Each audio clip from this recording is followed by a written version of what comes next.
A Werewolf Romance by the Alpha's Claim Collection. Prologue. She had no wolf. No title. No one in her corner. And on the night her own pack put her on an auction block and opened the bidding like she was inventory, she didn't cry. She didn't beg. She counted the exits and planned her escape, because that is the kind of woman Lena is. The kind the world mistakes for nothing right up until the moment it realizes its error. And then the doors opened. And Cain Voss, Alpha King of 7 territories, the man that makes entire councils go quiet when he walks into a room, crossed that hall. Past the noble women in their silks.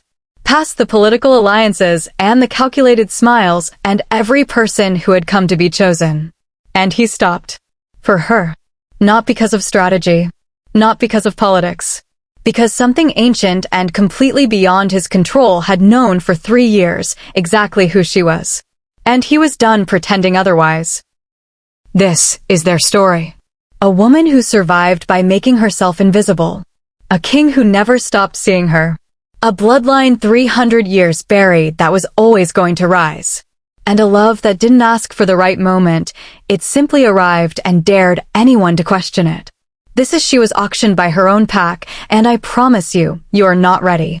But first, our pack spans every time zone on this planet, and I want proof of it tonight.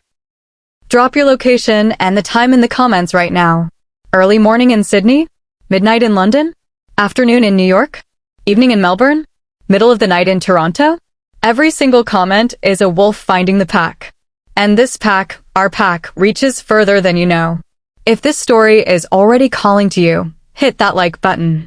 Subscribe so you never miss what comes next. And stay, because tonight we begin something you will not want to end. Alright, let's begin.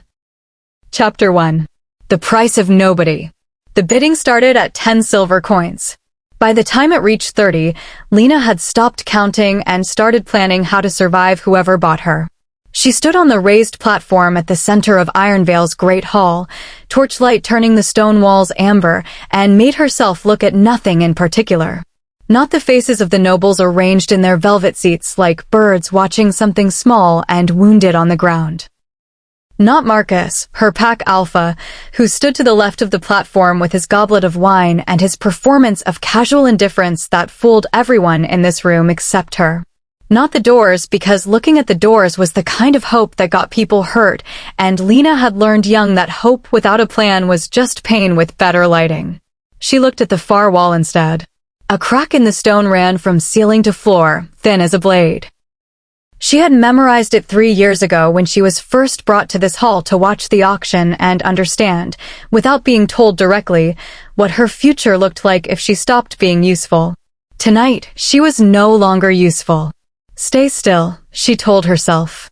Stay quiet. Count exits. Count guards. Measure the distance to the eastern corridor. For guards at the main doors. 2 flanking the platform. 1 near the servants' entrance.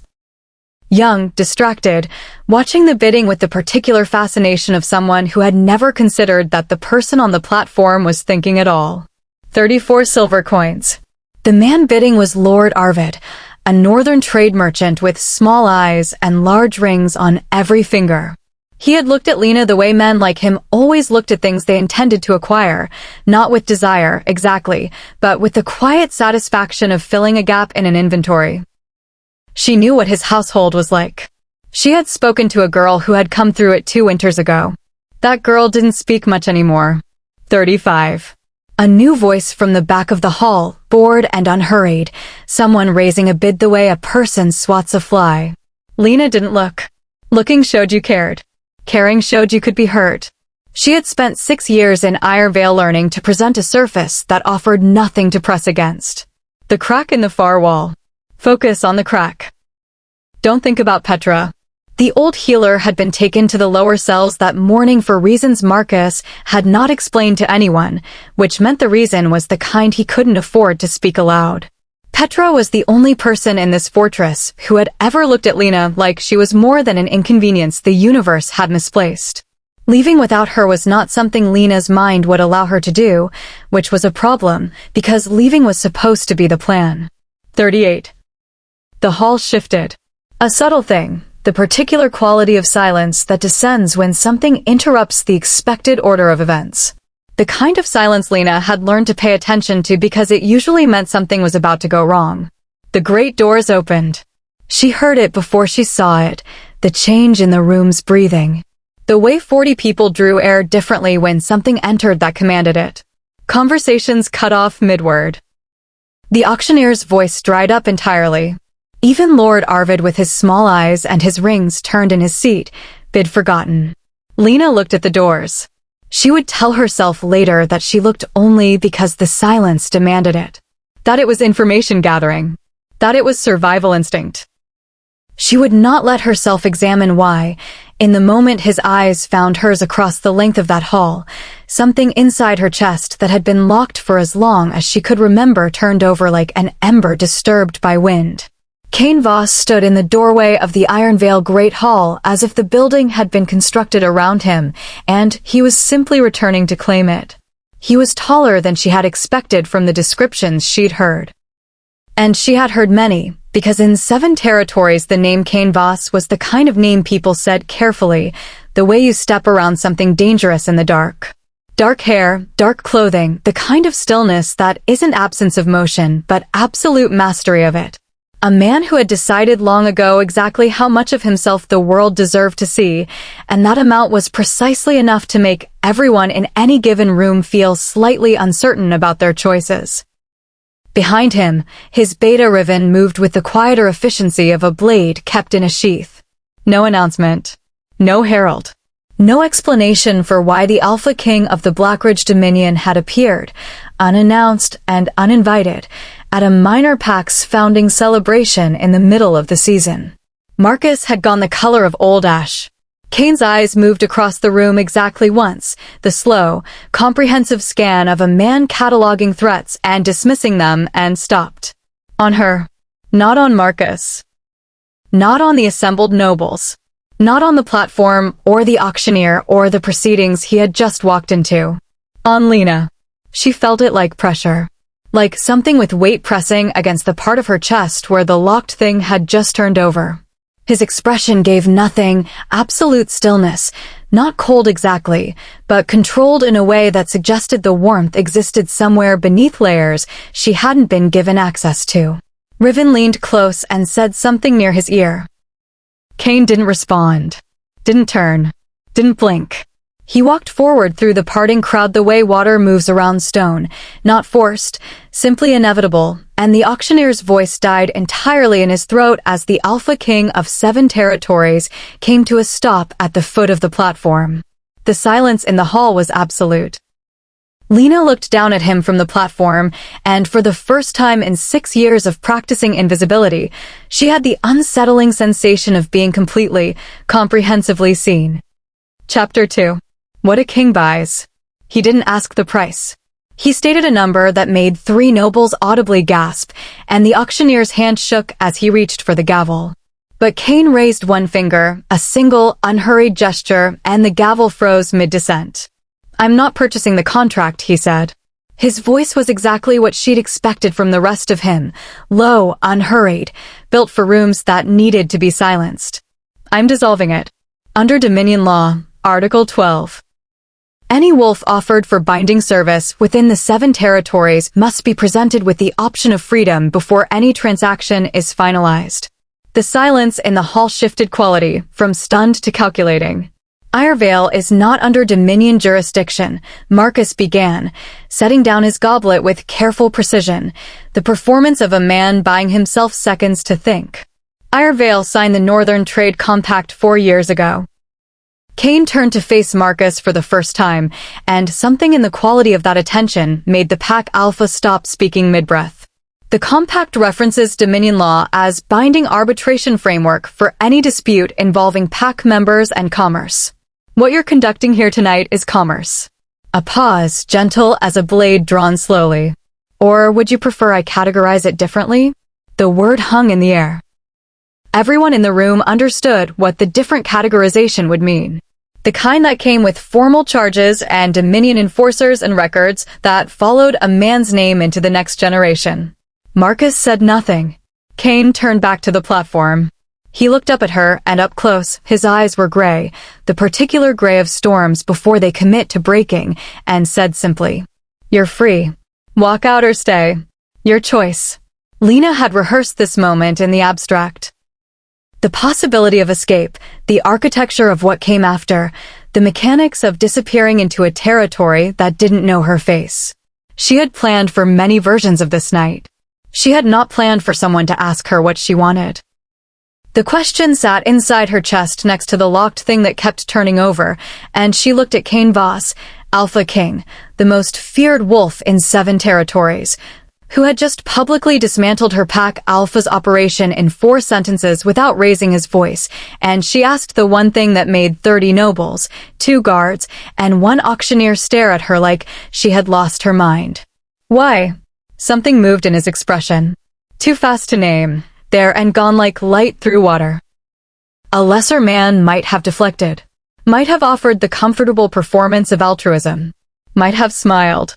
He said, "Not here," which was not an answer, which was somehow, inexplicably, more honest than an answer. Lena descended the platform steps on legs that held steady through sheer commitment, because she would not let this room see anything else from her. Not relief, not fear. Not the strange vertigo of standing on ground that had just shifted under her feet without warning. She was 3 steps from the eastern corridor when Marcus moved. Not physically, he was too careful for that, too conscious of the Dominion King still occupying his hall. But he moved toward Cain, goblet reclaimed, smile reconstructed, the performance of a reasonable man who had been slightly misunderstood. "Your Grace." The title came out smooth, practiced. A word. Privately, "I believe there's been a mischaracterization of what we do here, and I'd hate for." "I know exactly what you do here." Cain's voice didn't change, didn't sharpen, didn't need to. "I've known for 8 months. Tonight provided the evidence the Dominion requires to act formally." He accepted a goblet from a servant he hadn't looked at, the kind of comfort with being served that came from 20 years of kingship. "You have 30 days to present your records to the Dominion Council. I'd suggest using them wisely." Marcus's smile stayed in place. His eyes did not.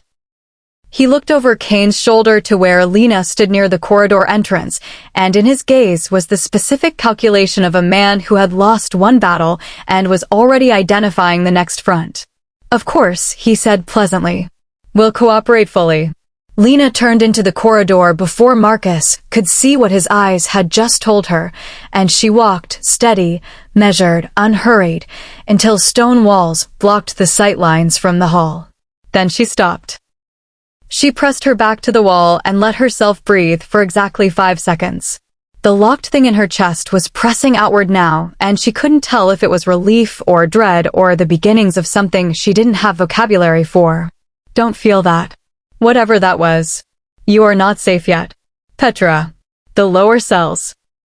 The reason Marcus had taken her there was a reason he couldn't say aloud, which meant Petra knew something, and something Petra knew had become dangerous at the exact moment Lena became the subject of tonight's auction.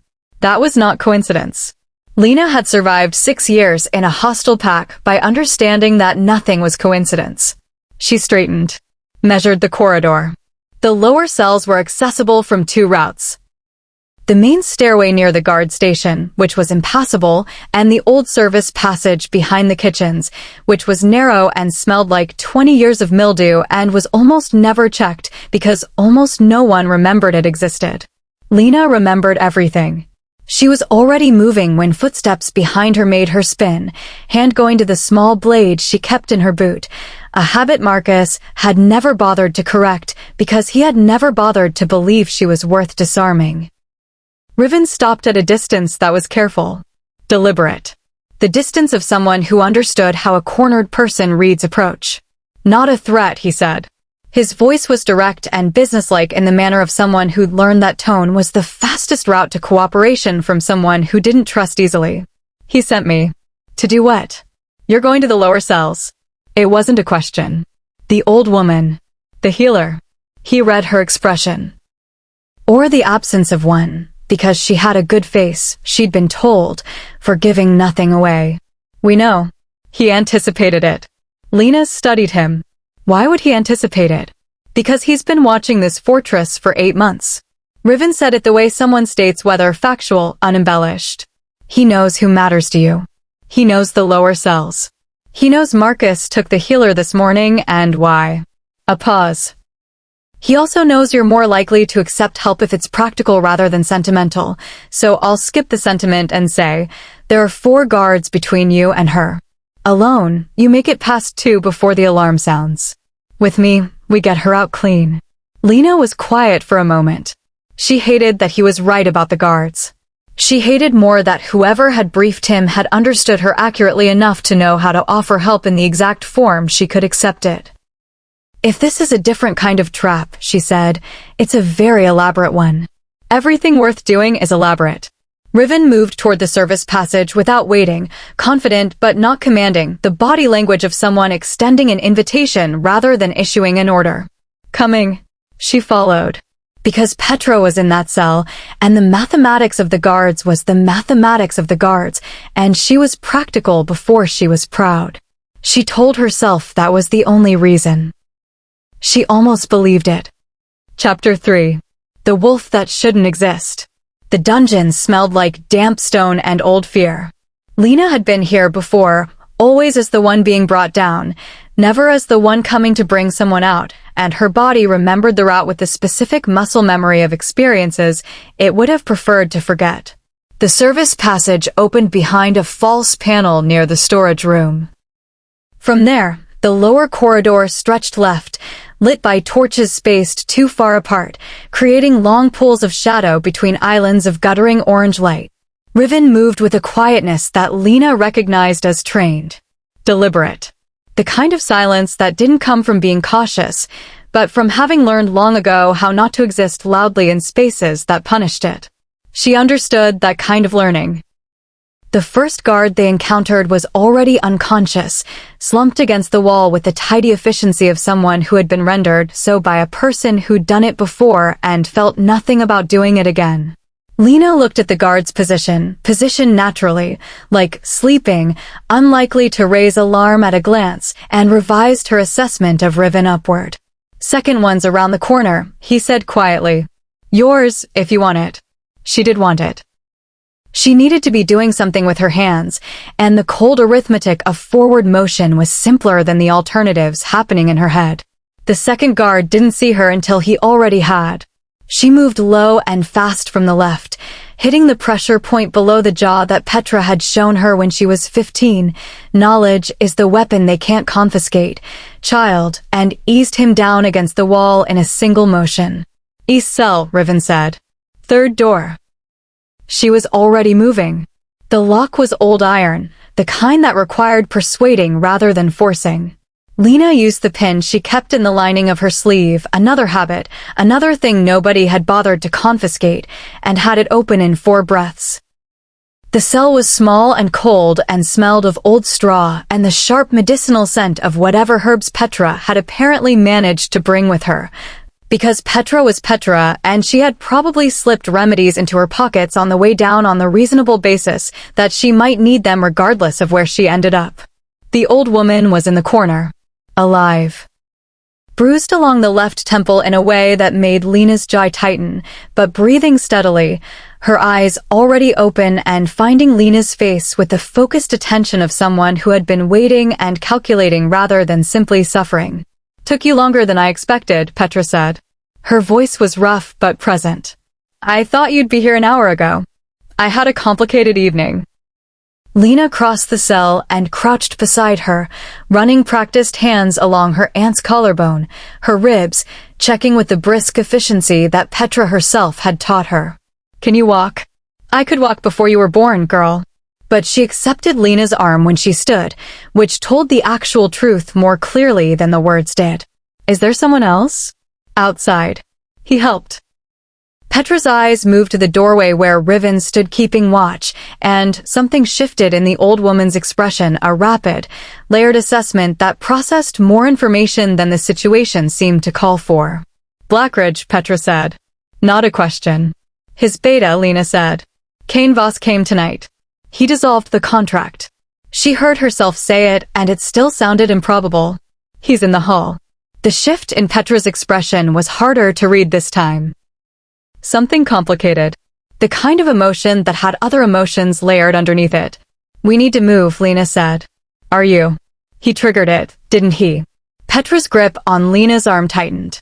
Not fearful, urgent. Her eyes were very clear suddenly, clearer than a woman with a head wound in a cold dungeon had any right to be. His wolf called yours and yours answered. "Tell me I'm wrong. Tell me you haven't felt it since the moment he walked into the hall." The locked thing in Lena's chest. The ember turning over. The pressure that had no name she was willing to give it. This isn't the time. There may not be another time. Petra lowered her voice, though it already barely carried. "I've protected this secret for 17 years, Lena. Every year Marcus asked me questions about your bloodline, and every year I gave him just enough truth to satisfy and held back the rest. But he stopped asking, which means he found another source, which means he sold the information to someone who wanted it more." Lena's voice came out very flat. The flatness of someone who has just confirmed a calculation they made hours ago and didn't want to be right about. "Fennec." Petra said the name like a weight being set down. "Lord Fennec of the Northern Reaches. He's been looking for Veilborn for 30 years. Veilborn." The word was unfamiliar on Lena's tongue. She felt Riven go very still in the doorway without turning to look at him. "Your mother's bloodline." Petra's hand came up to cup Lena's face briefly, a gesture so rare from the practical old woman that it landed harder than a declaration. "Not human, child. Never human. The Veilborn ran before packs. Before hierarchy. Before alphas and dominion law and all the architecture men built to make themselves feel like the most powerful things in the world." Her eyes held Lena's with an intensity that allowed no looking away. "They suppressed it. 300 years ago the Northern Lords found the Veilborn and understood what they were, and they did what frightened men always do with power they can't control. They tried to bury it." A pause. "They buried your grandmother. And her mother before her. And so many others." Her thumb brushed Lena's jaw. "Your mother ran north with the last seed of the bloodline still sleeping inside her. I kept that sleep intact. I kept you safe the only way I knew how. Small. Invisible. Unreachable." Lena's ears were ringing. Not from noise, from the specific internal frequency of a world restructuring itself around a single sentence. "Not human. Never human. You are not what they told you." "We need to move," Riven said from the doorway, his voice careful with the particular care of someone who has heard something significant and is choosing not to react to it because this is not his moment. "Now. There's a third guard due on rotation in 4 minutes." Lena stood. She brought Petra up with her.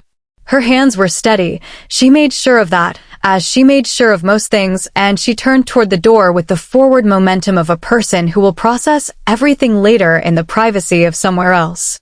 She made it 3 steps before she felt him. Not heard. Not saw. Felt.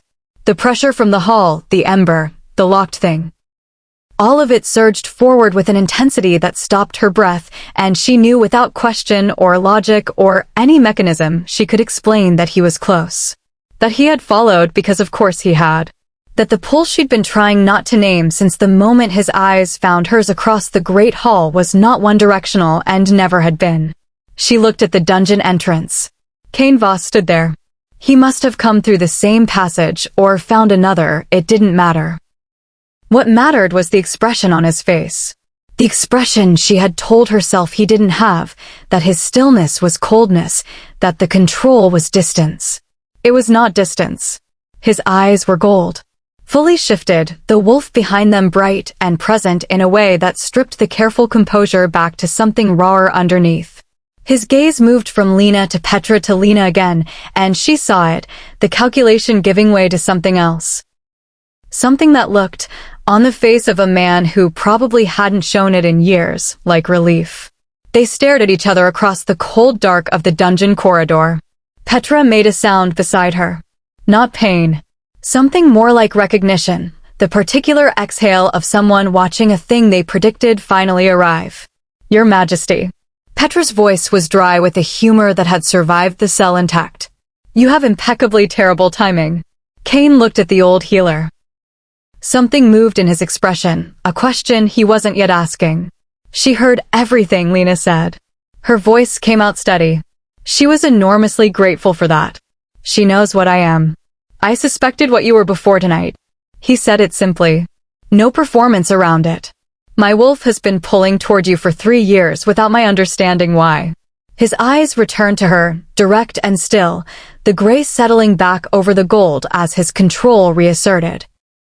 But the warmth remained, banked, visible to her in a way she was not sure it was visible to anyone else. I understand now. The dungeon was cold. Above them, the hall would still be filling with the particular chaos of an event disrupted, Marcus rebuilding his smile, nobles recalculating, the auctioneer probably already revising tonight's records. None of it felt as immediate as this corridor. These 4 people. The ancient truth hanging in the damp air between them like smoke. We need to leave this fortress, Riven said. His voice had that same calibrated patience of someone who was very good at being right and had learned not to be obnoxious about it. Lena looked at Petra. Looked at Cain. She looked at the dungeon around her, at the stone and the old iron and the particular quality of cold that came from places designed to make people small, and made the only calculation that made sense. Then let's leave, she said. They moved into the passage, Riven leading, Cain falling in behind Lena in the natural positioning of someone placing himself between her and whatever came from behind, and she noticed it and did not comment on it, and felt the locked thing in her chest turn over one more time with a warmth she was almost ready to stop pretending she didn't feel. Above them, unseen, the moon cleared the cloud cover. Full, silver, and watching. And in the great hall of Ironvale, Marcus set down his goblet with a soft, deliberate click and looked toward the corridor his best-kept secret had just walked through. His expression, for the first time all evening, showed what lived beneath the performance. He reached into his coat and removed a small piece of folded parchment, already written, already sealed. The seal bore a crest Lena would not have recognized. She would learn it soon enough. He handed it to a servant without looking at him, and said, very quietly, "Ride north. Tonight." Chapter 4. Things that cannot be unsaid. He looked at her the way a storm looks at the coast, not with cruelty, but with the absolute certainty that contact was inevitable. The eastern gate of Ironvale Fortress opened onto a narrow road that dissolved into dark tree lane within 50 yards. At this hour the road was empty, the guards on the wall above occupied with the noise still spilling from the great hall. And the 4 of them moved through the gate with the quiet precision of people who understood that the window for clean exits was always smaller than you hoped. Petra leaned on Lena's arm.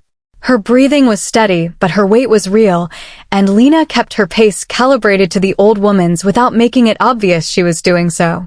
She had learned that skill young. Matching people's pace, their rhythm, their needs, without letting them feel managed. Petra had her pride. Lena had learned to work around it the way water works around stone. The night air was cold and sharp and smelled of pine resin and coming frost. After the hall's heat and press of bodies it felt like surfacing from something. Cain walked to her left, half a step behind. Close enough that she was aware of his warmth in the cold. Far enough that the space between them remained, technically, neutral. She was very aware of the space. "There's a camp," he said, not lowering his voice because they were clear of the walls now and the tree lean absorbed sound. "Half a mile north. My people have been positioned there since midday." "You came prepared," Lena said. "I come prepared for most things. Did you come prepared for an auction?" A pause. Brief, but present. The kind that said the answer was complicated and he was deciding how much of the complication to offer. "I came prepared for the possibility of one," he said. "My intelligence suggested Marcus had moved the timeline forward. I didn't know for certain until I walked through those doors." Lena considered that. 8 months of watching Ironvale. A camp positioned before he entered the hall. The saddled horse she hadn't found yet, but already knew existed somewhere near the eastern gate. She would find it in the next minute, she was certain of it. He had anticipated the entire evening. Not just the auction. Not just the dungeon. Her. "You knew I wouldn't leave without her," she said. It wasn't a question. "I knew you wouldn't leave anyone behind," he said. The healer specifically because she matters to you. But anyone. You counted guards when you were standing on that platform. You were planning before the bidding finished. The ghost of something. Not quite a smile, not quite warmth, something that lived in the territory between them, moved through his voice. You weren't planning to buy time. You were planning to use it. Petra, to Lena's right, made a sound that was almost certainly a suppressed reaction she had decided not to voice. They found the horse exactly where Lena had predicted. Saddled, loaded, tethered loosely to the gatepost in the manner of a mount left by someone who knew its rider would be coming in a hurry. The Blackridge crest was stamped into the leather of the saddlebag. Lena stopped walking. She looked at the horse, looked at the crest, looked at the saddlebag, which was, she knew without opening it, packed with things she would need rather than things someone assumed she would want, a distinction that mattered more than it should have. You prepared this before I said yes, she said. Yes. The word landed in the cold air between them with no decoration around it. She turned to face him. In the dark his eyes were gray again, controlled, present, giving her exactly what she needed to read and nothing beyond. A man who had learned, as she had learned, that showing too much was a kind of vulnerability that the world tended to use. She understood that. She had built the same walls from the same materials. That could be read as presumption, she said. It could, he agreed. Or it could be read as someone who paid attention and prepared for a version of tonight where you made the right choice. A beat. I was willing to be wrong. The horse would have returned to camp without you on it. Your choice would still have been your choice. His eyes held hers, and that quality of directness, unadorned, unperformed, landed somewhere in her chest near the thing she kept trying not to name. I simply didn't want your options limited by a lack of preparation I could have prevented. Lena was quiet. Riven was helping Petra toward the tree lean with the practical efficiency of someone who had been told to make himself useful and was doing exactly that, and she was grateful for it because she needed this moment to contain only what it actually contained. I don't trust powerful men, she said. I know. I have specific, evidence-based reasons for that. I imagine you do. No defensiveness. No performance of being the exception. Just acknowledgement, clean and complete. So understand that what I'm about to say is not trust, she said. It's a temporary working arrangement based on the fact that I need to get Petra somewhere safe, and you are currently the most functional option for achieving that. The ghost of something moved through his expression again. Warmer this time. Understood, he said. Good. She took the horse's reins. Where is this camp? He turned north without another word, and she followed, and Petra, who had been quiet for an impressively long stretch, said from ahead of them, in a voice pitched to carry only as far as Lena. A temporary working arrangement. Don't. I said nothing. Your tone said everything. My tone, Petra said serenely, is the tone of a woman with a head wound who is choosing to conserve energy. Lena looked straight ahead at the tree lean and said nothing, and did not look at the man walking to her left, and told the locked thing in her chest firmly and without ambiguity that now was not the time. The locked thing paid no attention whatsoever.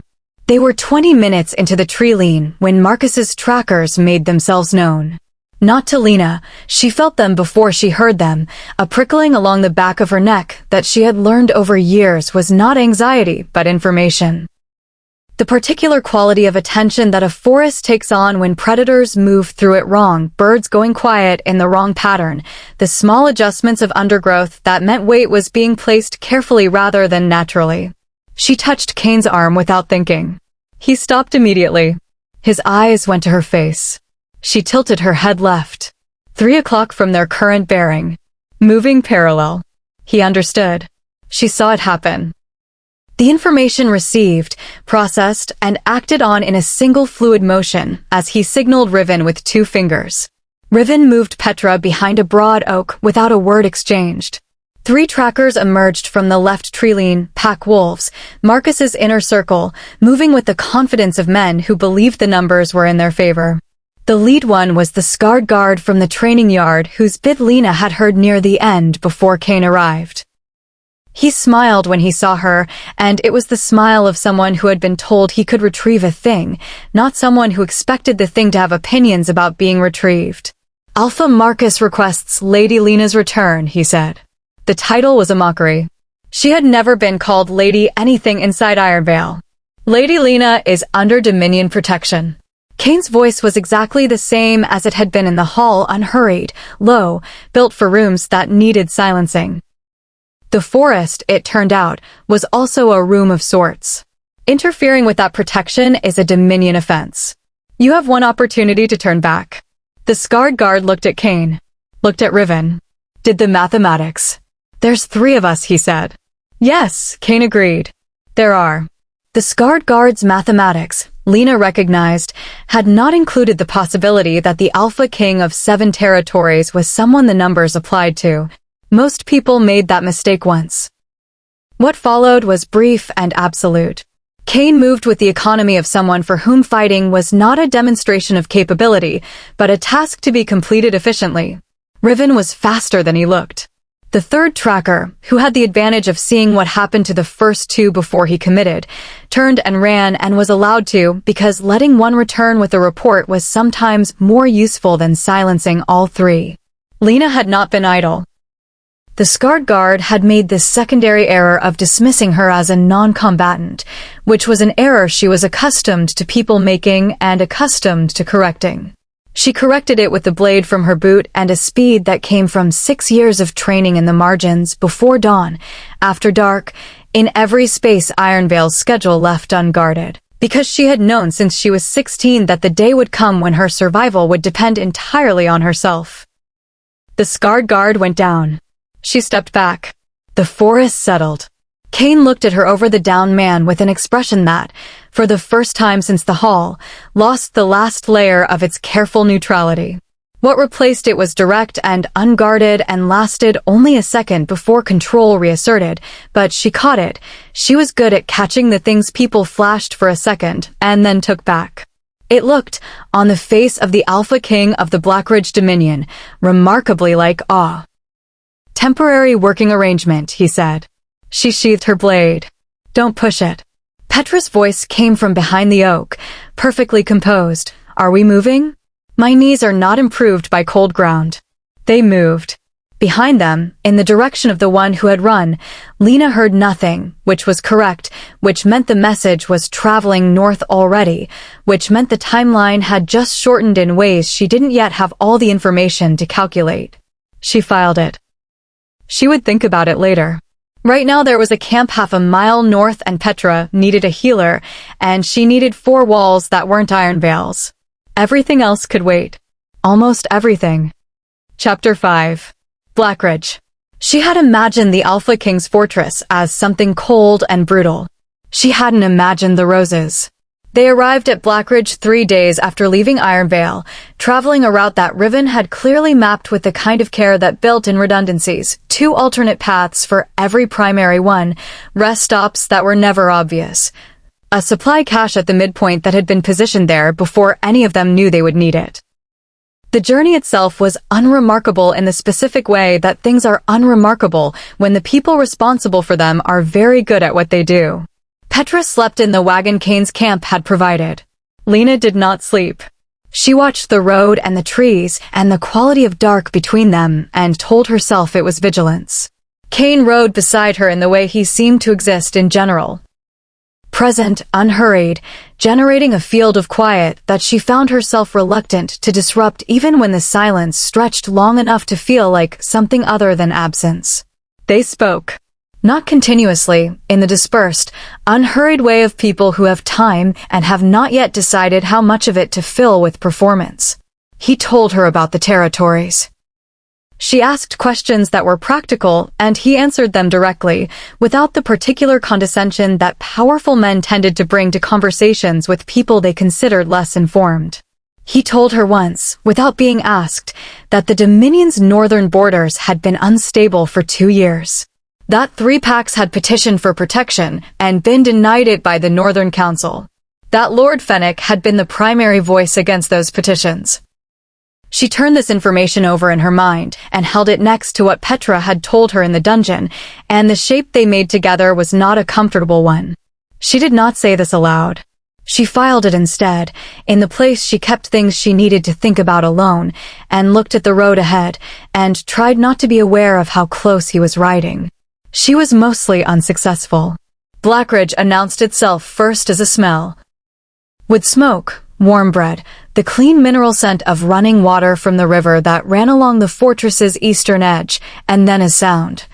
The low productive hum of a place where people were doing things because the things needed doing rather than because someone was watching. The gates were stone and enormous and opened without ceremony because the guards had spotted them half a mile out. No trumpet. No announcement. Just the quiet mechanical process of a fortress that operated like a body, each part knowing its function and performing it. Lena had expected the architecture of power.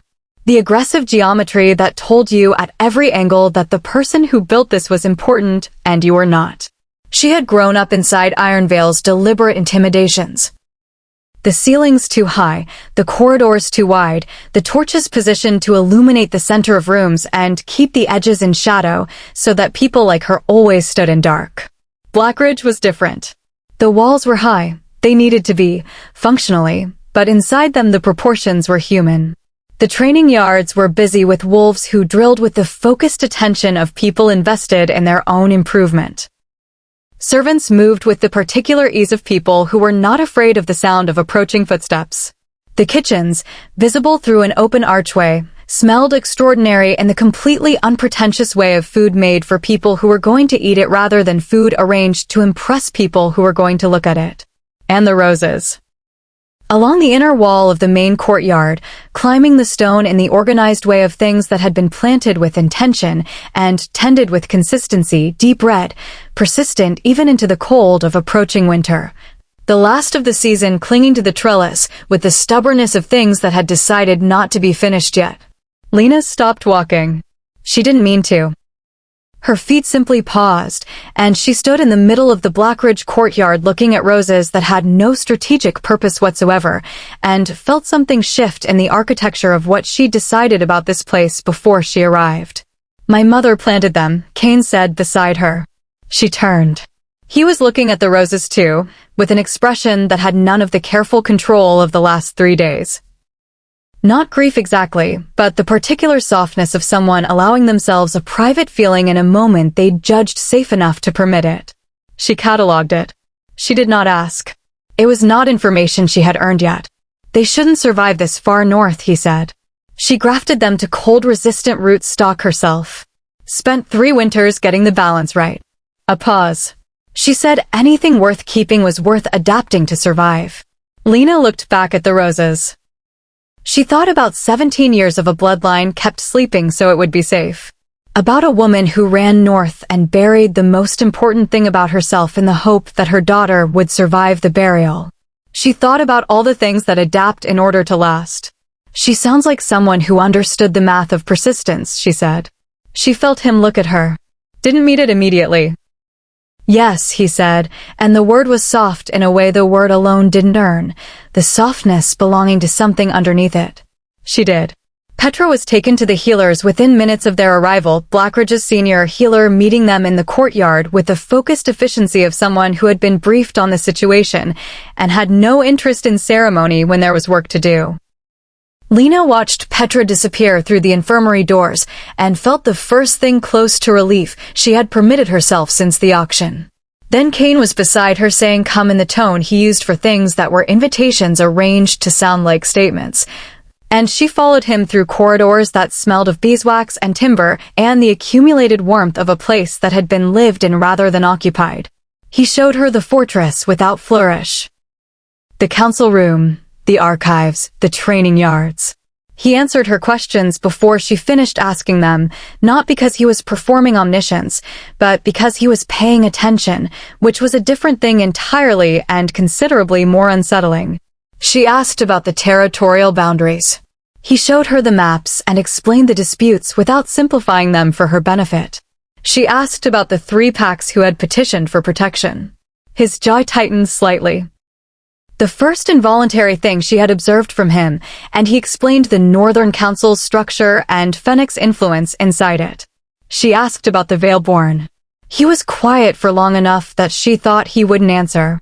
They were in the map room by then, late afternoon light coming flat and golden through the windows, the warmth of the fire behind them. I know what the legends say, he said carefully. Balance keepers. Ancient blood. Suppressed by the Northern Lords. He turned from the map to look at her. I know my wolf recognized something in you 3 years ago that I had no framework to understand. I know that whatever Petra confirmed in that cell answers a question I've been carrying since then. A pause. What I don't know is what it means for you. What you want it to mean. What you're willing to let it mean. Lena met his gaze. There were at least 4 directions this conversation could go, and she had preliminary routes mapped for each of them, and in every single route the thing in her chest that she had been refusing to name was a variable she couldn't account for. And she was not accustomed to variables she couldn't account for. I don't know yet either, she said honestly. He nodded. Like that was a complete answer. Like he wasn't going to push it into a shape it wasn't ready for. Then we find out, he said. Together or separately, at whatever pace makes sense. No pressure. No timeline. She looked at him for a moment, really looked, the way she rarely allowed herself to look at anything she was uncertain about, because looking meant wanting, and wanting had historically been the beginning of losing. You're very patient for someone who runs 7 territories, she said. The ghost of something crossed his expression, warmer than any of the previous versions. I've been waiting 3 years, he said. A few more days won't break me. She looked away before whatever was happening in her face could finish happening. Show me where I'm sleeping, she said. I need a wall at my back in 4 hours before I'll be useful to anyone. He showed her the chambers. Large, warm, south-facing windows that looked over the courtyard and the roses. A fire already burning, the bed linens heavy and clean. A desk with actual ink and paper, which she noticed because she always noticed where writing materials were. He left her there without ceremony, without expectation, without the particular lingering that men sometimes practiced in doorways to communicate things they hadn't been asked to communicate. She stood in the middle of the room. She looked at the fire, and the space, and the south-facing windows. She looked at how much of the room was hers. Then she sat on the floor with her back to the wall beneath the window, because beds were for people who were sure they were safe, and she wasn't there yet, and old habits had kept her alive too long to abandon for the sake of appearances. And she listened to the sounds of Blackridge settling into evening. Productive sounds. Real sounds. The sound of a place where the people in it had enough to eat and enough safety to make noise without calculating the consequences. She had not lived anywhere like this. Not once in 22 years. The locked thing in her chest, which had been quiet since the map room, turned over one more time. This time, she let it. Chapter 6. The suppression breaks. It started as heat beneath her skin. By midnight it felt like her bones were trying to remember a shape they had never been allowed to take. Lena woke from a sleep she hadn't meant to fall into, still on the floor. Back to the wall. The fire burned lower now, and the room lit by the particular silver of a full moon coming through the south windows. The heat was internal, running under her skin like water finding new channels, pressing outward with a pressure that had nothing to do with temperature and everything to do with something far older. She pressed her hand flat against the floor. Stone. Real. Present. Breathe. But breathing was complicated when her lungs felt like they'd expanded past their usual size, when the air she pulled in was thick with information her body had never been equipped to receive before. The cold mineral of river water 200 yards east, the warm breath of 40 wolves sleeping in the barracks below, the particular sharp sweet decay of autumn leaves in the courtyard, and beneath all of it, running through the stone of the walls and the timber of the floors and the very ground under the fortress itself, something vast and slow and deeply, profoundly alive. The land. She could feel the land. She stood and nearly went sideways and caught the windowsill and held on. Outside, the courtyard was empty and moonlit, and the roses on the inner wall were silver in the light, and the world was simultaneously the most overwhelming thing she had ever experienced and the most familiar. As if some part of her had always been built to receive exactly this much reality and had simply been prevented from doing so. The suppression is breaking. Petra's words from the dungeon. Lena's body confirming them now with the blunt insistence of truth that has been patient long enough. A sound escaped her, not a word, not a cry, something in between, a sound she would have been embarrassed by if embarrassment had been accessible over the sensation of her own nervous system rewriting itself. She needed air.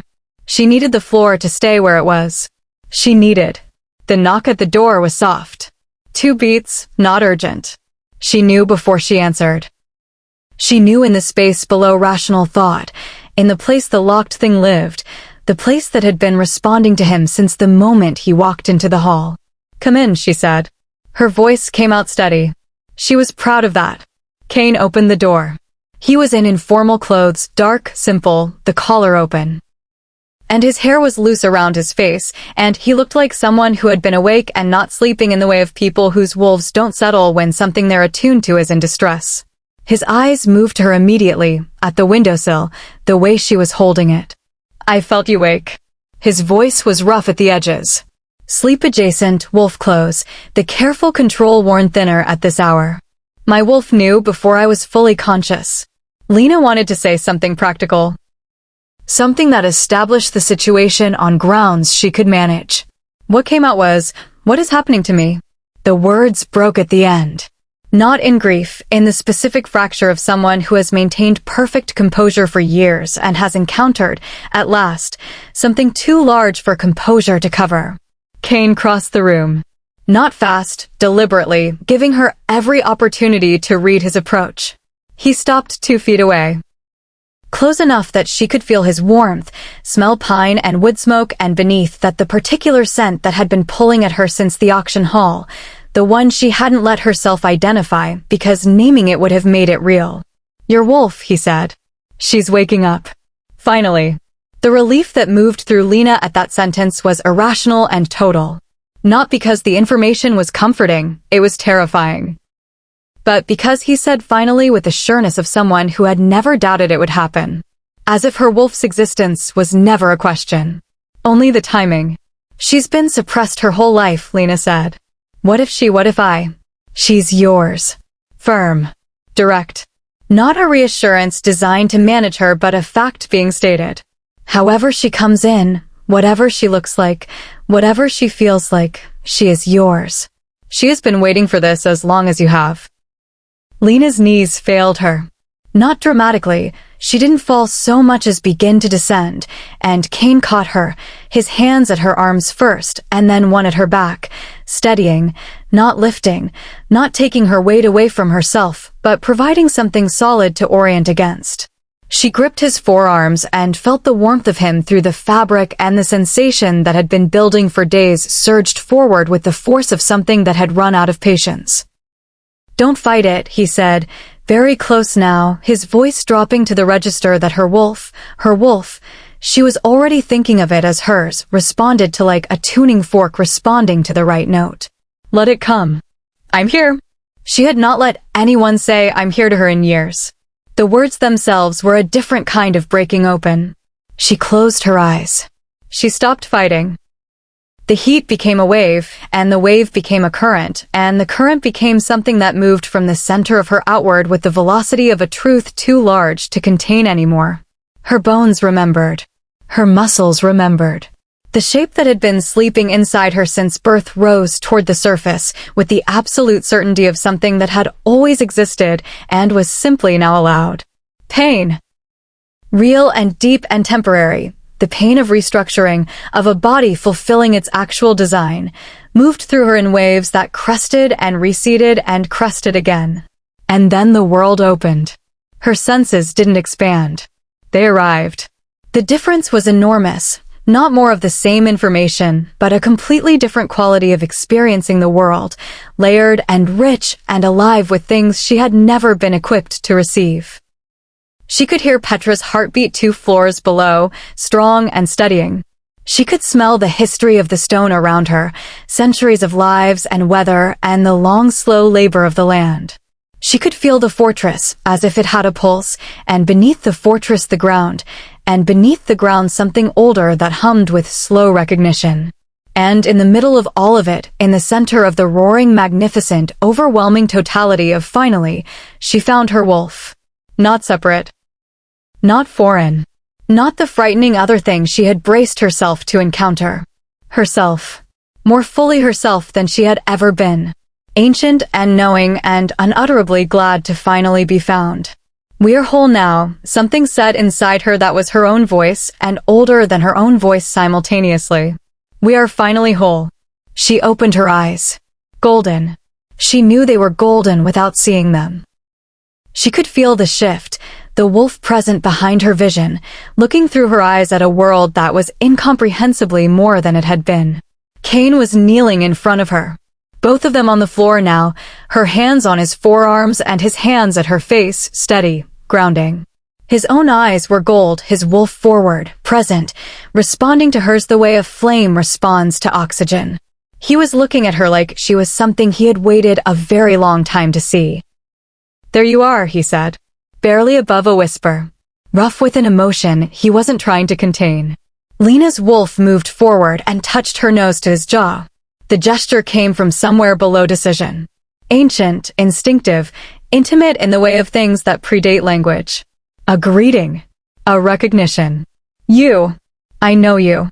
Cain's eyes closed. His breath left him in a long, shaking exhale, and she felt, for the first time, something of what was moving through him. The relief of 3 years of an unsatisfied pull finally answered, the overwhelming rightness of recognition that his wolf had been carrying since the first time it sensed her from across a territory boundary and couldn't explain why. She pulled back. They were very close. Both on the floor in the silver moonlight, both with gold in their eyes, both breathing harder than the physical situation accounted for. Lena looked at him, and the scent hit her. Later she would try to explain it, and find she couldn't, not fully, not in language that was built for simpler things. It was pine and storm and something deeper, something that didn't have a name in human vocabulary because it wasn't a human thing. It was the specific signature of a wolf that her own wolf had been oriented toward since before she had a wolf to be oriented with, answering a call she hadn't known she was receiving. The truth arrived with the force and simplicity of things that were always true, only now confirmed. Mate. The word moved through her like a key in a lock. Like a light in a room that had been dark so long she'd stopped noticing the dark. Cain was her mate. Not because a ritual declared it. Not because destiny had arranged it in some grand architecture of fate. But because this was what the pull had always been, what the locked thing had always been reaching toward, what her wolf had recognized in the hall before Lena's human mind had any framework to receive it. She stared at him. He stared back. And from the quality of the stillness in his expression, the barely contained everything of a man who had been waiting for her to arrive at a conclusion he'd been sitting with for 3 years, she understood that he already knew. Had known since the dungeon, possibly longer. Had carried it with the same restraint he carried everything, waiting for her to be ready to receive it rather than telling her before she could. "You knew," she said. The words came out somewhere between accusation and wonder. "I suspected." His voice was stripped of everything except honesty. 3 years ago my wolf started pulling north, and I had no explanation for it. 2 years ago I started paying attention to Ironvale. 8 months ago I started building a case against Marcus, but he paused, and something crossed his face that she recognized as the specific vulnerability of a person admitting to themselves, out loud, something they've been protecting. The case was never entirely about Marcus. Lena was very still. "It was about you," she said. "It was about getting to you in a way that left you a choice." His eyes held hers without deflection. "I didn't want to arrive at Ironvale and announce a mate bond to a woman who had never been given the right to make decisions about her own life. I wanted you to have options. To walk out or stay. To choose. The locked thing in Lena's chest that had been turning over since the haul, that she had been refusing to name with the stubborn self-protective instinct of someone who had been burned by wanting, finally stopped turning. It settled. It settled the way something settles when it has found the place it was meant to be and has been allowed to stop moving. You prepared a horse, she said, because it was the thing she could say. Before I agreed. You prepared a horse and supplies and a way out because you wanted me to have options. Yes. That is either the most presumptuous thing I have ever heard, she said, or the most considerate. The ghost of something became something real. Not a performance of warmth. Warmth itself, visible on the face of a man who had been keeping it somewhere private for years, finally allowed out. I was prepared, he said, for you to tell me I was wrong about all of it. I had an entire plan for that version of tonight as well. What was the plan? Let you go. Keep building the case against Marcus through other channels. Stop riding north every time my wolf pulled. His eyes stayed steady on hers. Try to stop. She was quiet for a long moment. Outside, the moon was at its peak, flooding the room with silver. Below them the fortress breathed with its productive nighttime sounds. Somewhere in the infirmary Petra's heartbeat was strong and regular, and Lena's wolf could hear it with the easy certainty of someone checking on something precious and finding it safe. I am not good at this, Lena said. Whatever this is. I have no practice at it. Every person who has ever had something I needed has eventually used that position as leverage, and she stopped. Restarted. I am going to be difficult. Suspicious. I will default to handling things myself and keeping you at distances you haven't earned, and I will not be graceful about any of it. Cain looked at her for a long, steady moment. I know, he said. I've been watching you for 3 years. I know exactly who you are. A pause, quiet and absolute. I'm not asking for grace. I'm asking for a chance. Lena held that. She turned it over with the same practical thoroughness she brought to every calculation, every risk assessment, every architecture of survival she had ever constructed. She measured it against everything she knew and everything she feared, and the long record of evidence the world had provided for why this kind of opening was the beginning of loss. And she measured it against the last 12 hours. The horse. The dungeon. Walk out or stay. Your choice. The way he'd positioned himself between her and the trackers without announcement. The way he'd sat with Petra in the wagon and asked her questions about her herbs with the genuine curiosity of someone who wanted to understand rather than manage. The way he had knelt on this floor and said there you are as if her arrival, not her usefulness, not her bloodline, not her ancient power, but her, simply her, was the thing he had been waiting for. One chance, she said. You get one chance. And I reserve the right to revise the terms. Accepted. Don't look so satisfied. I'll work on it. The warmth in his voice was entirely unmanaged, and she suspected he had decided, sometime in the last few minutes, to stop managing it. Can you stand? She stood. Not gracefully. Her legs were still unreliable from the shift and the revelation and the accumulated weight of the most significant night of her life. But she stood on her own, which mattered. He rose with her, close but not touching, giving her the space to be upright without his help while remaining close enough that the help was available if she wanted it. She noticed this. She catalogued it. She added it to the growing record she was keeping despite herself. The moon shifted. The room changed color slightly, silver going toward gray as clouds moved in at the edges. Tomorrow, Cain said, Petra will want to continue the conversation about the Veilborn. There are things you need to understand about your bloodline. About what it means, what it might require. His voice was straightforward, not softening it. And there are things I need to tell you about Lord Fennec that I didn't have the right to say before tonight. What kind of things? The kind that are going to complicate the next few weeks considerably. Lena absorbed this with the practiced equanimity of someone accustomed to complications. Of course they are, she said. He moved toward the door that connected to his adjoining chambers, and she realized, with a start, that the chambers she'd been given were the ones that connected to the king's rooms. Not an accident. Nothing with him was an accident. He paused at the threshold. Lena. Her name in his voice had a quality she had noticed before, and was now done pretending she hadn't. Whatever Petra tells you tomorrow. Whatever the Veilborn power means or requires. Whatever Fennec wants. He looked back at her, and his expression in the doorway, stripped and present and completely, finally unguarded, was the expression of a man choosing to be seen. None of it changes the thing that is true already. You understand that. She understood it. She wasn't ready to say so yet. Go to sleep, she said instead. You look like someone who hasn't slept in 3 days. The corner of his mouth moved. Real, unperformed, small enough to be precious. 2.5, he said. Impressive dedication. I've been told I'm patient. He went through the door. She stood in the silver room listening to the fortress breathe, and her wolf settled warm and present inside her, and the land hummed under the stone floors, and Petra's heartbeat was strong in the infirmary below. And in the part of Lena that had been locked for as long as she could remember, the part that had learned to want nothing because wanting was the first step toward losing, something moved. Not hope with better lighting. Something quieter than that. Something that didn't require the light because it was its own. She went to the bed this time. She lay down and looked at the moonlit ceiling and let the sounds of Blackridge settle around her like something she might, with time and careful navigation, allow herself to call home. She slept. She dreamed of roses growing on cold stone.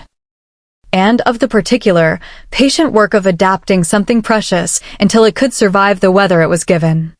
Chapter 7. What mates cost?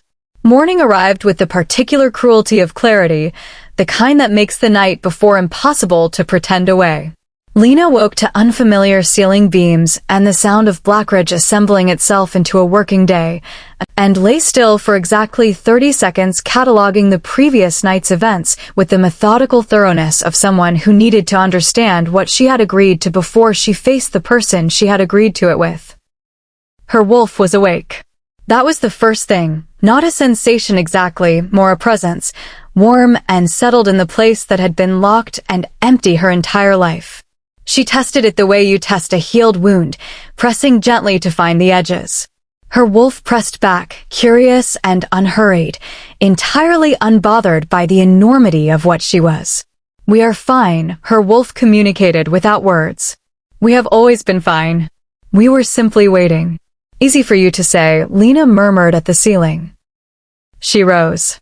The fire had been rebuilt while she slept quietly, without waking her, and fresh water sat in the basin, still warm. Clothing had been laid on the chair by the window. Not elaborate. Practical dark wool, well made, her size. She dressed without ceremony and stood at the window, looking down at the courtyard, where the training yard was already active, wolves drilling in the cold morning air with the focused energy of people who believed in the work. The roses caught the pale winter light and held it. She was still looking at them when the knock came. 2 beats, the same rhythm as last night. Come in. He carried breakfast himself.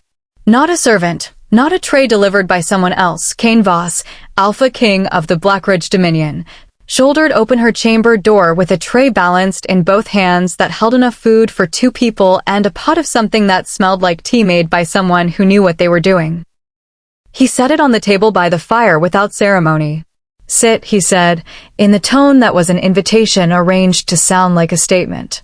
You carried that yourself, Lena said. The kitchen is 2 floors down. I was going past it.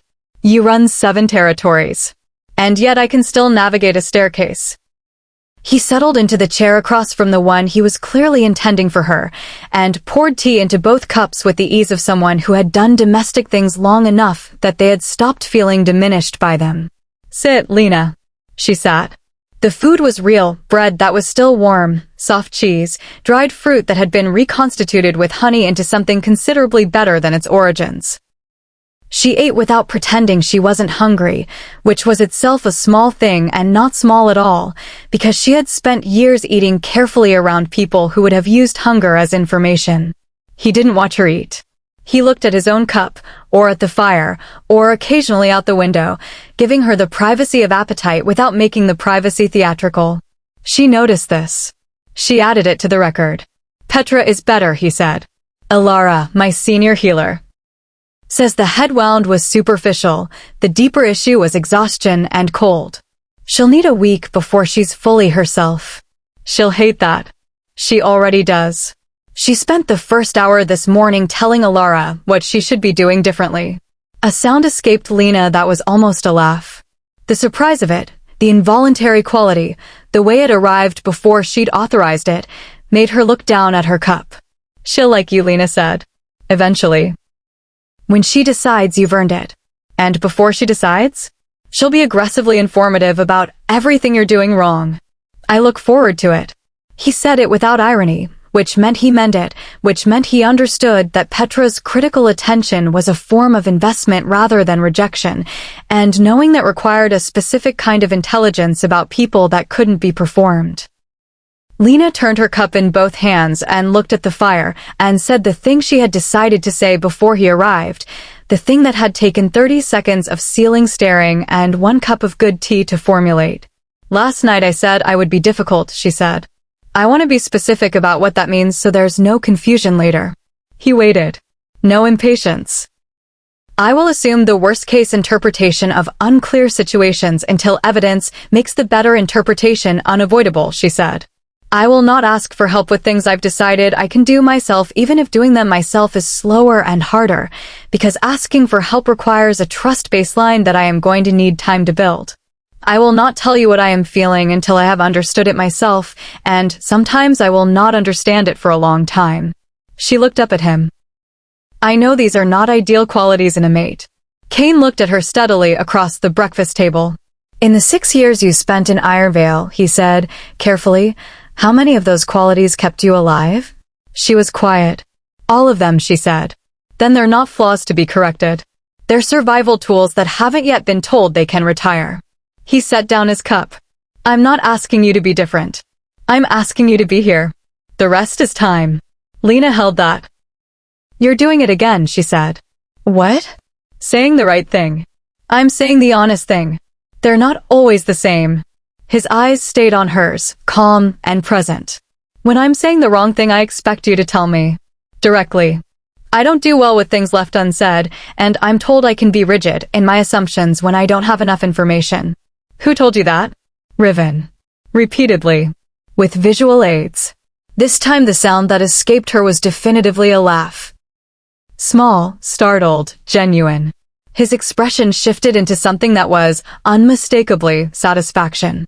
Not the satisfaction of having performed well, but the satisfaction of having made someone who doesn't laugh easily laugh without trying. She looked back at the fire before that satisfaction could become something she had to address. Tell me about Fennec, she said. You said last night there were things you hadn't told me yet. I want them now. His expression settled. The warmth remained, but underneath it the gravity of a king addressing a threat moved into his eyes, and she watched him make the adjustment, the seamless shift from the private person to the public function, and recognized it because she did the same thing and had been doing it so long she'd almost forgotten they were different. Lord Fennec of the Northern Reaches has been researching the Valeborn for 30 years, he said, and the breakfast table became, without ceremony, a council table. Not the legends. The actual bloodline, its carriers, its hereditary patterns, its geographic distribution. He's been building a map. Cain's jaw tightened almost imperceptibly.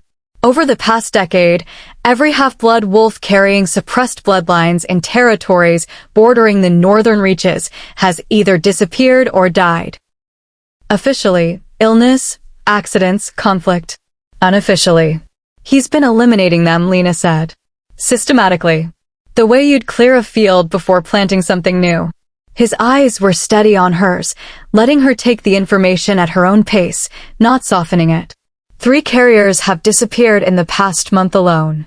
All in territories that border Blackridge. All of them half-bloods with suppressed ancient bloodlines similar to yours. The calculation assembled itself in her mind with cold efficiency. He was working toward me, she said. Marcus's auction was his access point. A clean, deniable acquisition. Yes, until I walked through those doors. And now? Now he knows you exist, that your suppression has broken, and that you're under Blackridge protection. He paused. He also knows you're bonded to me. My wolf is not subtle about what you are to it, and there were enough wolves in that hall to have sensed the shift in my attention. Lena absorbed this. What does he actually want? She asked.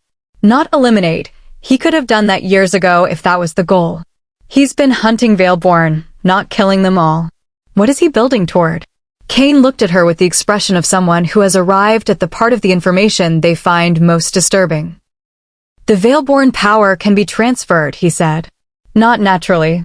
Through a dark binding ritual, forced, not consensual, requiring the Veilborn to be bonded against her will to a wolf of the binder's choosing. If it works, the power becomes his to direct, Lena said flatly. The wolf he binds her to becomes the most powerful alpha alive. With Veilborn energy running through a bonded pair under his control, Fennec would have leverage over every pack in 7 territories. His voice was controlled, but beneath it she could hear the wolf, the alpha, responding to the threat with a fury being kept on a very short leash. He wouldn't need to seize Blackridge by force. Every alpha who could feel that power with no resistance was pointless. The fire crackled. Lena looked at her hands. Ordinary hands. Scarred from years of training, calloused from work, unremarkable in every visible way. Inside them, her wolf moved quietly, ancient and present, entirely unaware that it had spent 17 years being the most wanted thing on the continent. He's not going to stop, she said. Not a question. No. And now that he knows I'm bonded to you, the forced binding is off the table. You can't bond a Veilborn to a different wolf if she's already mated. She looked up at him. So his only remaining options are to eliminate me or to eliminate you and take me before the bond fully settles. The silence that followed was the silence of 2 intelligent people confirming a calculation neither of them wanted to be right about. Yes, Cain said. Which is why the next steps matter. His eyes held hers. And why I needed you to understand the full situation before we make them. Not because I needed your permission. I've been building this case against Fennec for 2 years, but because they involve you directly, and you have the right to be part of deciding how we respond. She stared at him. You have the right. 5 words. She had heard thousands of sentences in 22 years. She could count on one hand the number of times those words had been in any of them. Tell me the options, she said. He told her. They talked until the tea was cold and the fire needed rebuilding and the sound from the training yard below had shifted from morning drills to the midday patterns. They talked the way Lena had never talked with anyone, practically, completely, without the performance of either deference or dominance, 2 people with the same amount of stake in the outcome treating each other accordingly. Twice she disagreed with him. Both times he listened until she was finished and then told her what he thought and why, and once he changed his position based on her argument and did so without the particular embarrassed stiffness of men who found changing their minds threatening. She added these things to the record. The record was becoming considerable. When they finally rose from the table, she felt something she had no established vocabulary for. Not safety, which was absence of threat, but something more active than that. The presence of something rather than the absence of something. The particular quality of a space in which she had been, for 3 consecutive hours, entirely and without performance herself. She would need a new word for it. She suspected she would have time to find one. Chapter 8. The Northern Council. She wore her armor the same way she always had from the inside out, invisible and necessary. The Northern Council gathered in Thornwall, a fortress town 3 days' ride from Blackridge. Positioned at the geographic center of the 7 territories with the deliberate symbolism of something that wanted to present itself as neutral while being anything but. Lena had never been there. She had cataloged it from descriptions the way she cataloged most things she couldn't afford to experience directly, detail by detail, building a map from other people's accounts, filling in the gaps with inference. The reality was larger than the map and older than she expected. Thornwall's council hall had the weight of centuries in its stone. Generations of decisions made in its chambers, alliances formed and dissolved, the accumulated pressure of power being organized and reorganized by people who believed they were doing it correctly. She walked into it at Cain's side wearing deep charcoal wool that Mila, Blackridge's head of household, had selected with the practical eye of someone who understood that clothing in political spaces was argument before a word was spoken. Not elaborate, Lena had been clear about elaborate. But structured and deliberate, cut to suggest authority rather than display it. Her wolf settled warm and alert beneath her skin. Her face gave nothing. The council chamber was already full. 12 alphas and their representatives occupied the tiered seating arranged in a horseshoe around the central floor. Some faces she recognized from Cain's briefings during the ride. Most watched her entry with the specific attentiveness of people recalibrating assumptions in real time. They had heard about the Iron Veil auction, clearly, and some of them had heard about what followed it, and all of them were trying to determine what the wolfless half-blood from the lesser pack had become, and what it meant for their particular position. Marcus was at the far left of the horseshoe, and the sight of him produced in Lena a response she recognized as her wolf bristling and suppressed immediately. He was polished, composed, performing the relaxed confidence of a man who had done nothing wrong. The dark circles under his eyes were the only evidence of the weeks since Iron Veil, and she catalogued those too. And at the far right, alone in the particular way of people who create space around themselves through the quality of their presence rather than their physical positioning. Lord Fennec. She had constructed him from descriptions. The descriptions were inadequate. He was older than she expected, late 60s, silver-haired, with the lean economy of someone who had maintained his body with the same calculating efficiency he brought to everything else. His face was sharp and composed and arranged into an expression of courteous interest that had nothing behind it that matched the expression. His eyes were pale gray. The pale gray of things that have spent a long time in cold places. They found her the moment she entered the room. Something moved in them. Rapid, layered, the specific quality of assessment performed by someone who has been anticipating an encounter and is now running the reality against their model of it. She felt the examination like a physical thing, methodical, comprehensive. She let him look. She had a face that gave nothing. She had spent 6 years refining it. Under the table, Cain's hand found hers. The touch was brief, a single squeeze, there and released, warm and unhurried. Not possessive for the room's benefit. Not performing a claim. Just, I'm here. She kept her face neutral and felt the warmth of it move through her wolf like sunlight through water. Marcus presented his case first, and Lena gave him the grudging acknowledgement that he was very good at it. His account of the Iron Veil auction was a masterwork of selective truth, framing the servant placement program as voluntary, charitable, a lifeline for pack lessers who would otherwise have no prospects. He spoke of Dominion interference with the warm concern of a man whose only interest was his people's welfare. He was credible. He was practiced. He had clearly done this before. Cain let him finish. Every word. Then he opened a leather folder on the table in front of him and began to speak. The documents were devastating in the specific way of evidence assembled by someone who has been building a case for 8 months with the patience and precision of a king who understands that the difference between accusation and proof is everything. Financial records. Transfer documents. Testimony from 3 former Iron Veil Pack members who had relocated to Blackridge territories in the past year and were, it turned out, prepared to speak publicly. Cain laid each piece on the table with the economy of a man who doesn't need theater because the facts are sufficient, and Lena watched the council members' faces move through surprise, then calculation, then the particular stillness of people revising their relationship with someone they had previously considered an ally. Marcus's composure developed a hairline fracture somewhere around the 3rd document. Lena watched it happen. The slight tightening around his eyes, the infinitesimal shift in his jaw, and felt her wolf register it with the calm satisfaction of a predator watching something it has been patient about finally arrive. By the time Cain set down the final page, 3 council members were already leaning away from Marcus with the unconscious body language of people creating distance from something that has become dangerous to be near.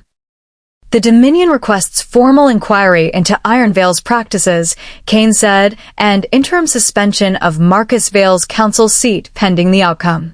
The murmur that moved through the chamber was the murmur of politics reorganizing itself. Lena heard it and understood it, the sound of calculation, of alliances being stress-tested, of people deciding very quickly which side of a line they wanted to be found on. Marcus's voice came out careful and controlled. These documents are fabricated. I welcome inquiry. I have nothing to hide. Then inquiry will confirm that. Cain's tone was the tone of a man who knows what inquiry will find and is entirely at peace with allowing it to proceed. 3 council members voted for immediate inquiry. 2 abstained. The rest, hesitant, watching Fennec from the corners of their eyes, held their positions. It was Fennec who shifted the current. He hadn't spoken yet. His silence had been the loudest thing in the room. The silence of someone reserving their weight for the moment of maximum effect, and when he finally spoke, his voice was exactly as Lena had expected, measured, reasonable, constructed to sound like wisdom. Perhaps, he said, before we proceed to inquiry, we should address the more immediate matter. His pale eyes moved to Lena with the unhurried deliberateness of something that has decided to stop pretending. I would like to request a verification of Lady Lena's pack status and bloodline authenticity. Given the extraordinary circumstances of her departure from Ironvale and given certain rumors regarding the nature of her wolf. Lady Lena's bloodline is not the council's business, Cain said. With respect, Your Grace, the bloodline of someone presented as a potential Dominion consort is very much the council's. She is not a potential consort. Cain's voice didn't change. Didn't sharpen. Landed harder for that reason. She is my mate. Bonded, recognized, and under Blackridge protection as such. The verification you're requesting is a pretext. Lord Fennec and everyone in this room is intelligent enough to understand that. The silence was the silence of 30 people deciding whether to pretend otherwise. Fennec smiled. The smile of someone who has not gotten what they wanted and has noted the precise shape of the obstacle. Of course, he said pleasantly. I meant no offense. Lena felt Cain's stillness beside her, the controlled stillness, the wolf right beneath the surface, the leash being held with both hands, and under the table she pressed her knee briefly against his. Not a signal, not strategy. Just the same thing he had offered her when she walked in. I'm here. She felt the stillness ease. Fractionally. Enough. The session broke for midday without resolution. Which was itself a result. Marcus's seat unsuspended, but his position visibly damaged. Fennec's play blocked without having given him grounds to escalate. Lena walked out into the cold Thornwall air and stood in the courtyard breathing it until her wolf settled from the hyperalert state it had maintained for 3 hours. Riven appeared at her elbow with the reliable timing of someone who had learned to read when people needed things before they asked. You should know, he said, without preamble, that 3 of the council members who abstained today have territories that border the northern reaches. Fennec's leverage over them is financial, trade agreements, debt instruments. They won't oppose him openly. But they won't help him either, Lena said. Abstention means they're watching to see who wins before they commit. Riven looked at her sideways with the expression of someone updating a prior assessment. Exactly, he said. Which means the council itself is not the battle. It's the stage. She turned to look back at the hall's entrance. He doesn't need them to vote for him. He needs them to stay out of his way while he moves against Blackridge directly. The Alpha King arrived at the same conclusion approximately 4 minutes ago. Something in Riven's voice was dry in the manner of someone who has been watching his king encounter an equal for the first time and finding it professionally entertaining. He sent me to find you. Then let's not keep him waiting. They found Cain in a side corridor, Thornwall's cold stone at his back, a message in his hand that Riven's scouts had delivered. His expression when he looked up was the expression she had come to recognize as his version of controlled urgency, everything contained, the danger visible only in the set of his shoulders and the gold threading through his eyes. He handed her the message without preamble. She read it. 3 half-bloods with suppressed bloodlines. Disappeared from border territories. All in the past month. She already knew this. He had told her at breakfast days ago. She looked up. These 3, he said quietly, so only she and Riven could hear. We found them. She waited. Fennec's holding compound. 12 miles north of the Reach's border. His jaw was tight. They're alive. For now. Lena felt her wolf surge forward. The ancient protective instinct of a bloodline built to be the balance keeper, responding to the knowledge that its own kind was being held and used. He's not just eliminating them, she said. The pieces assembled rapidly.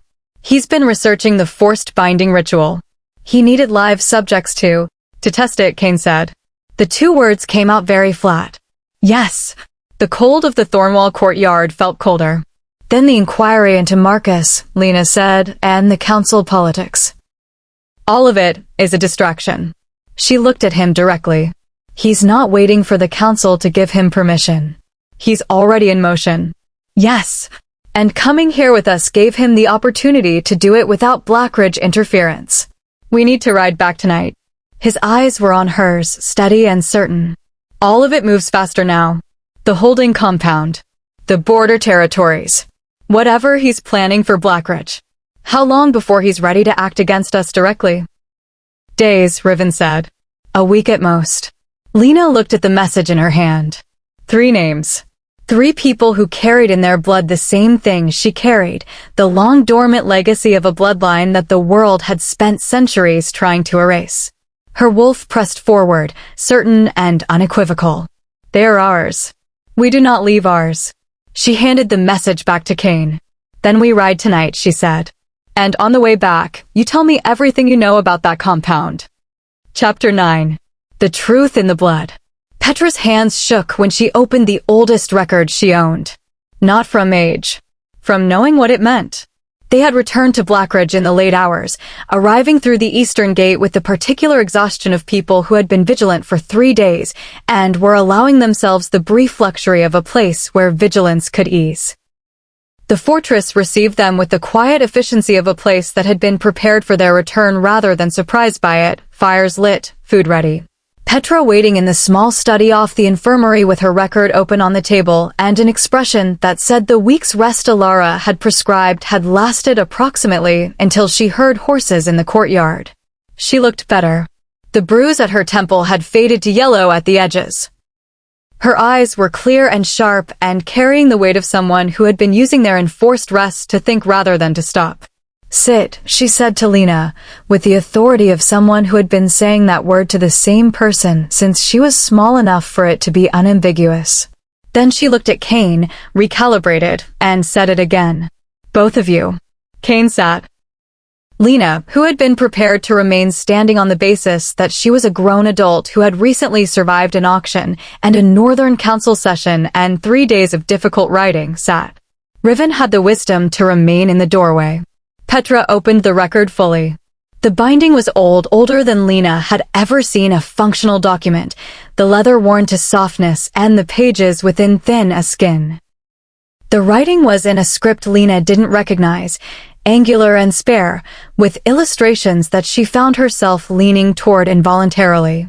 This came from your grandmother, Petra said to Lena. She gave it to your mother the night she left the northern village. Your mother gave it to me the night she died, because she knew. Petra stopped. Collected herself with the dignity of someone who has been practicing this collection for 17 years. She knew I would need to know what it contained to keep you safe. Lena held very still. She never told me about it, Lena said. She never told you most of the things that mattered. Not because she didn't want to.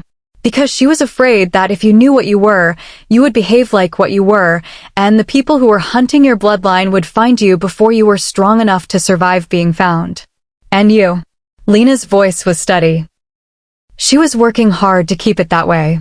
You kept it from me for the same reason. I kept it from you because you were a child, and then because the fortress was not safe, and then because every year I waited felt like one more year of protection, and then... Petra looked at her with the expression of someone who has been honest with themselves about a thing long enough that the honesty has become its own kind of peace. And then because I was afraid of what you would do with the knowledge. Of whether it would make you reckless or whether it would break something I had spent years keeping whole. She paused. I was wrong to wait. I know that. The fire settled. Outside, the fortress moved through its nighttime rhythms, oblivious.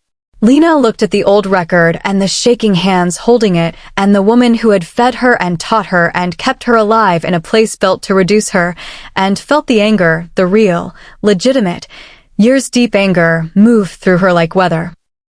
Real. Present. And then, in the manner of things that have been seen clearly, beginning to pass. Tell me, she said. Petra told them. It took the better part of 2 hours. She read from the record and translated and supplemented from her own knowledge. And what assembled itself in the study was a history that Lena received piece by piece with the careful attention of someone being handed back parts of themselves they hadn't known were missing. The Veilborn were not simply powerful wolves. They were relational. Their power did not exist in isolation, but in connection, specifically to the land and to the bonds they formed. A solitary Veilborn carried potential.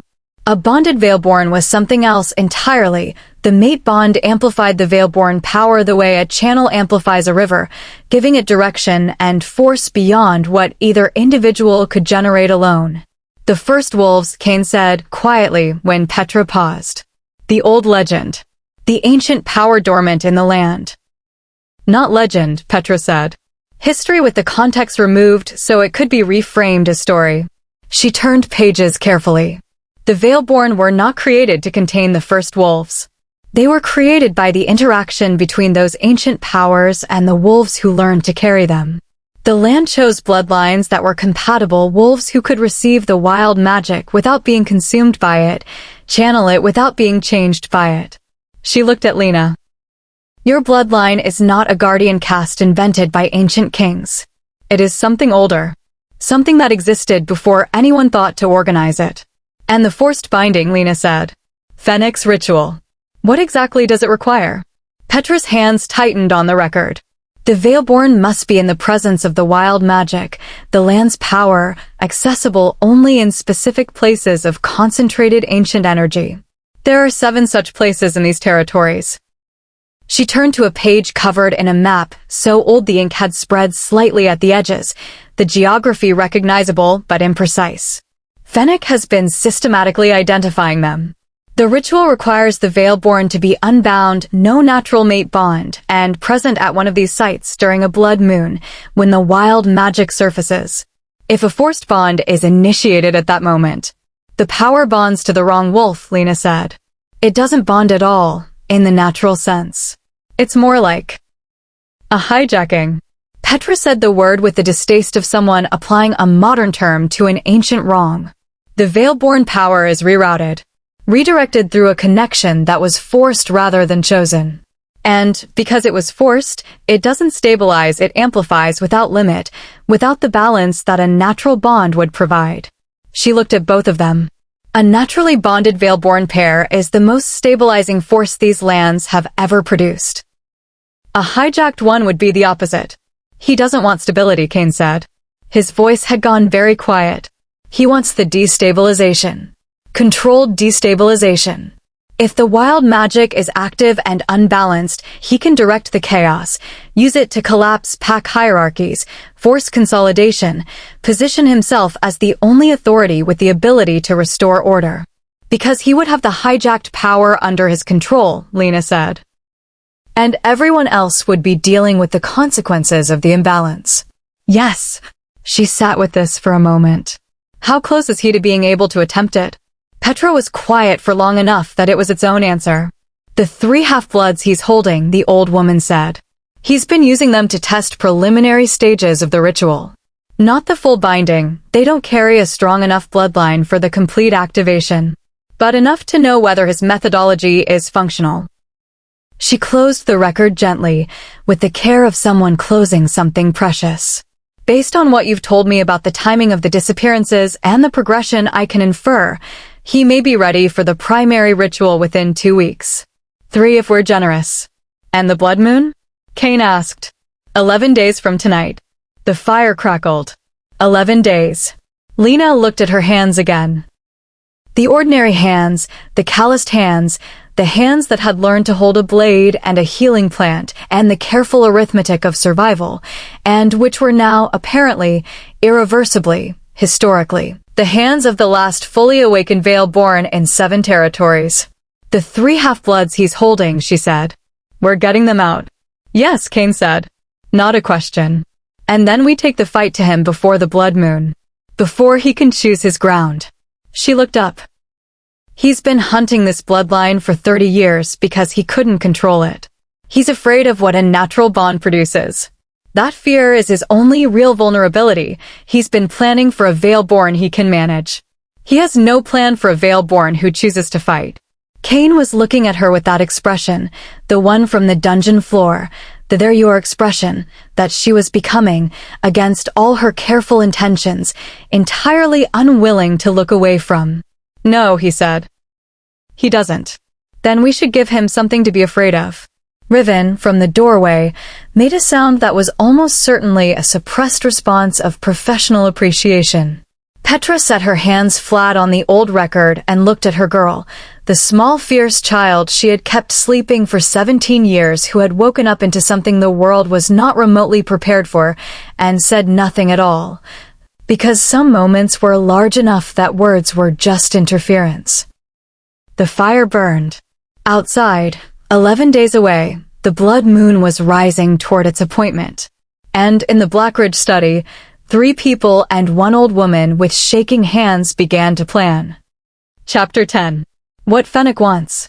Fear was a useful emotion when it ran cold. It was when it ran hot that it got people killed.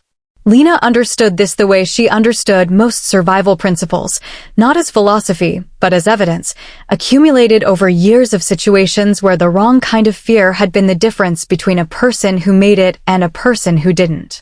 Cold fear sharpened the mind. It cataloged. It planned. It turned threat into information and information into action. Hot fear ran straight through thought and came out the other side as mistake. She sat in the window seat of her chambers in the gray light before dawn, 2 days after their return from Thornwall, and let the cold version of fear do its work. 11 days to the blood moon. Fennec's compound 12 miles north of the Reach's border. 3 half-bloods running out of time inside it. The plan they had assembled in the study was solid. She had stress-tested it through the previous 2 sleepless nights with the systematic thoroughness she brought to things that couldn't afford to fail. Riven had added logistical details that closed the gaps she identified. Cain had anticipated her objections before she raised them, which was either deeply reassuring or deeply unsettling, and she had not yet decided which. What she kept returning to was not the plan. It was the ritual itself. The mechanics of what Fennec was attempting. The specific knowledge that somewhere in the 7 territories there existed a dark binding procedure that used Veilborn power against itself, that could take the most stabilizing force the land produced and weaponize it into the opposite. She had asked Petra on the 2nd day the question she had been avoiding. What does the forced binding feel like for the Veilborn? Petra had looked at her for a long moment with the expression of someone weighing honesty against protection and arriving, slowly, at honesty. Like losing yourself, she had said. The record describes it as the dissolution of the Veilborn's individual will into the forced bond. Not death.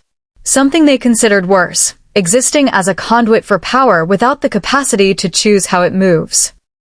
Lena had thanked her and left the room and stood in the corridor for 60 seconds, letting the cold fear do its cataloging work.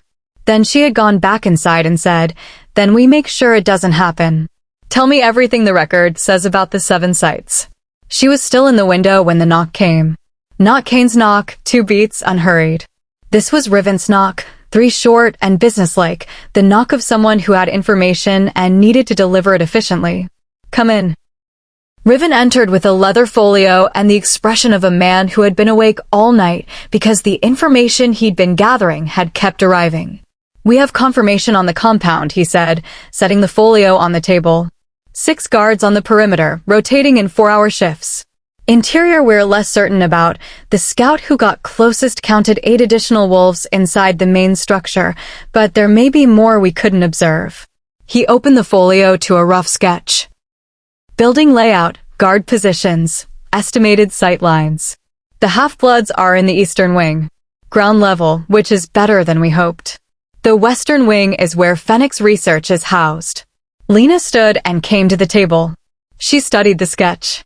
Her eyes moved the way they always moved over tactical information, exits first, then sight lines, then the places the sketch couldn't show her because no sketch ever showed what happened in the corners where light didn't reach.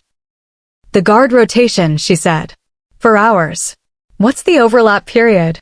15 minutes during the shift change. Both teams present, which sounds worse, but means attention is divided, Outgoing guards are mentally off-duty. Incoming guards are still orienting. That's the window. She traced the eastern wing's access point. Service entrance, east side. During shift change, both teams are at the main gate doing handover. Eastern perimeter is lowest density. Riven was quiet for a moment in the manner of someone who has independently arrived at the same conclusion and is verifying that the person in front of them has arrived there through genuine analysis rather than guessing.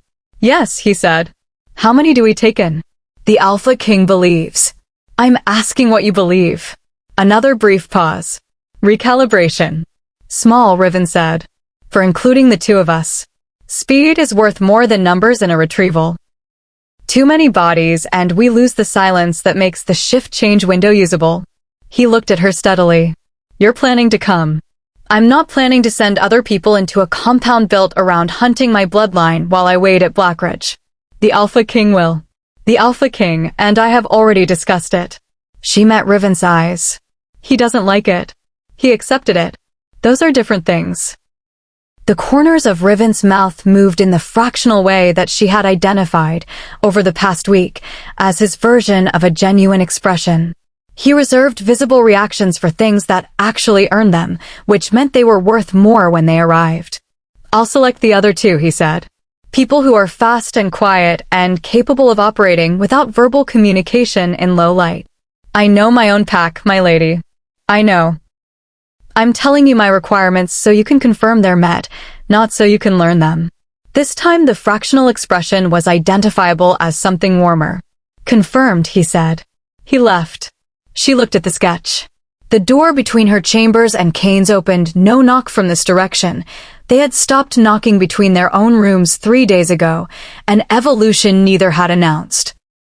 And he came through with a cup of tea in each hand, and the particular quality of stillness that meant he had been awake as long as she had, and was choosing not to address that directly. He set a cup beside the folio. He looked at the sketch. He said nothing for a moment, studying it with the same systematic eye she had used, exits first, sightlines second, the corners the sketch couldn't show. The shift change window is tighter than I'd like, he said. 15 minutes is enough. With 4 people, one of whom is capable, she said. I was going to say the target of the compound's entire purpose. He looked at her over the sketch. Not challenging. Something more complicated than challenging, the expression of a man who had accepted a thing and was still in the process of making peace with having accepted it. If something goes wrong in that compound, Lena, if they identify you, then my wolf and I will make it very difficult for them to do anything useful with that identification. She held his gaze. You know what I can do now. You've seen it. That's not reassurance. It's not meant to be reassurance. It's meant to be information. She turned to face him fully. I know you want to keep me here. I know it makes tactical sense in a narrow reading of the situation. But those 3 people in that compound carry the same bloodline I carry. They've been there for weeks.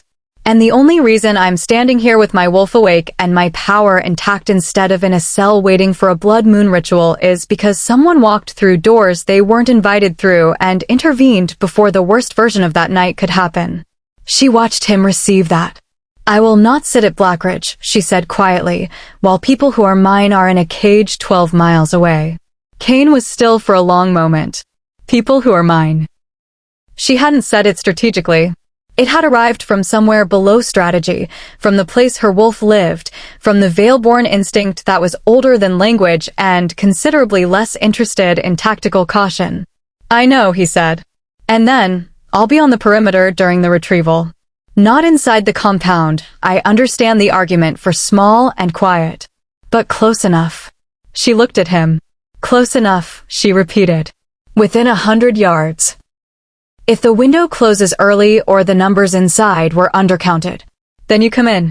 Then I come in. His jaw tightened almost imperceptibly. And at that point subtlety is no longer the priority. Agreed. He picked up his tea. She picked up hers. They stood on opposite sides of the table looking at a sketch of a compound in the northern reaches and the domesticity of the moment. 2 cups, a shared fire, the easy geography of 2 people who had stopped navigating around each other, arrived alongside the gravity of what they were planning, and neither canceled the other out. Both were simply true simultaneously, which Lena was learning was the general condition of things that mattered. There's something else, Cain said. She waited. Riven's contact in Thornwall sent information last night.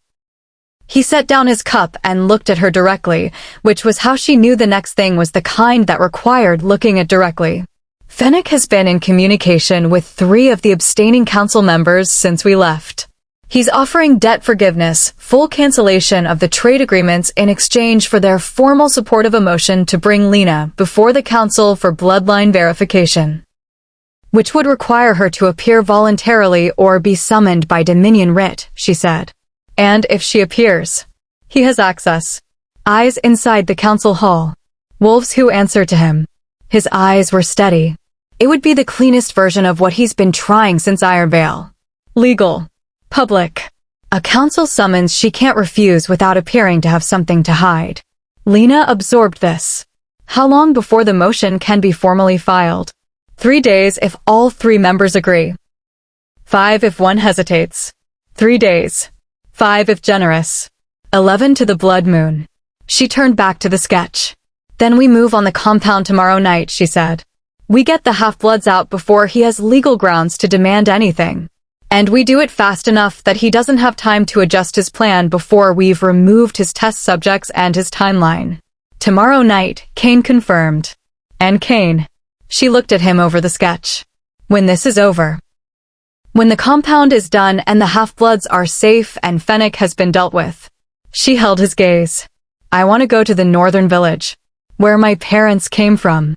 I want to see where the bloodline began. Something moved through his expression, slow and warm and entirely unguarded. Then we'll go, he said. Together. She looked back at the sketch.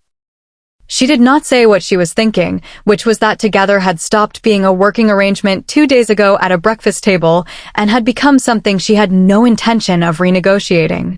Some things didn't need to be said to be settled. Chapter 11. The claiming question.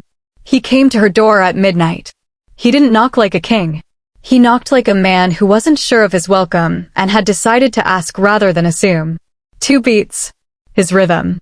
But hesitant at the edges in a way she had never heard from him before, and she had been listening to the way he knocked for 2 weeks with the attentiveness of someone who is still learning the language of a person communicating through small consistent things. Come in.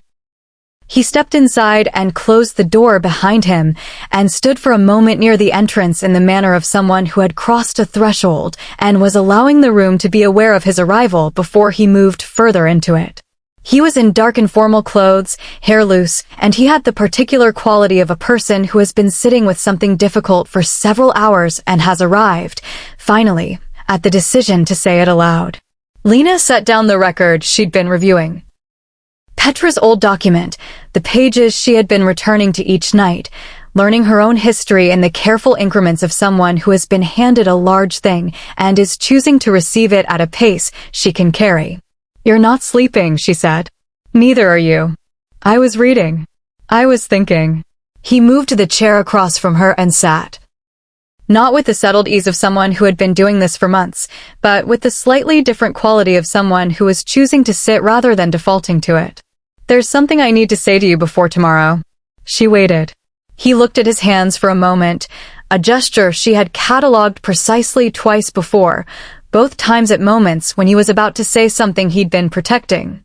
The ancient right of challenge, he said. I told you about it at Blackridge. Fennec filed it yesterday. She stilled. Riven told me an hour ago, he continued. He wanted to tell me first so I could manage how you received it. I told him that was not how we operate and came directly here. A slight tightening at his jaw. The formal paperwork was delivered to Thornwall this morning. He's invoking the right on the grounds that you are an unclaimed wolf, his argument being that the Dominion bonding hasn't been formalized through council acknowledgement. His eyes came up to hers. The law requires a formal claiming declaration before the council within 48 hours, or the challenge proceeds. 48 hours. The blood moon in 9 days. Lena looked at him steadily and let the calculation run. He's forcing your hand, she said. He's trying to. If you file the declaration, it becomes a political move. The 3 abstaining council members will use it as evidence that Blackridge is escalating. It gives Fennec the narrative that you're the aggressor. Yes. And if you don't file it, the challenge proceeds and he gains legal grounds to demand I appear before the council for, I'm not going to let the challenge proceed. His voice was very quiet. That's not the question I'm here to ask. She held still. He leaned forward, forearms on his knees, and looked at her with the expression she had been cataloging since the dungeon floor. The unguarded one, the one that lived underneath all the layers of King and Alpha and the carefully constructed stillness of a man who had learned that showing too much was a kind of risk. He was not protecting it tonight. I am not going to use Fennec's deadline as the reason, he said. I'm not going to let a legal maneuver be the thing that prompts this conversation, because this conversation deserves better than that, and so do you. He held her gaze. So I'm going to say what I would have said eventually regardless of any of this, just perhaps not tonight, perhaps not with 9 days and a political threat and a compound retrieval between us. But this is when I'm saying it because I've decided that waiting for a better moment is how important things get said too late. Lena said nothing. She was very good at saying nothing. She had always been good at it. But the nothing she was saying now was the nothing of someone who was listening with every part of themselves. I want to formally claim you, he said. Not as a legal response to Fennec. Not as a political strategy. Not because the law requires it or because it's the correct move on a board I've been playing for 8 months. He paused. Because you're my mate. Because my wolf recognized you across a territory boundary 3 years ago and spent those years pulling north while I told it to be reasonable, and it was right, and I was managing something that didn't require management, it required honesty. He stopped. Collected something. Because you walked into a hall where you were being sold and you were planning your escape before the bidding finished, and that was the bravest and most heartbreaking thing I have ever seen. And I walked through those doors and I looked at you and every careful thing I had constructed around this. The distance, the strategic patience, the reasonable explanations, all of it became completely irrelevant. His voice was rough at the edges in the way it only went when the control was being voluntarily lowered rather than failing. Because you sat across a breakfast table from me and told me every difficult thing about yourself with the directness of someone who has decided that if I couldn't receive her honestly, I wasn't worth performing for. And I have been trying, since that morning, to be someone who deserves that honesty. The fire was the only sound. Lena looked at him. At the man who had come to her door at midnight not like a king, but like a person, and felt every wall she had built over 22 years of survival standing in their familiar positions. And felt, for the first time, that they were standing around something that no longer needed protecting. I know this is not an ideal moment, he said.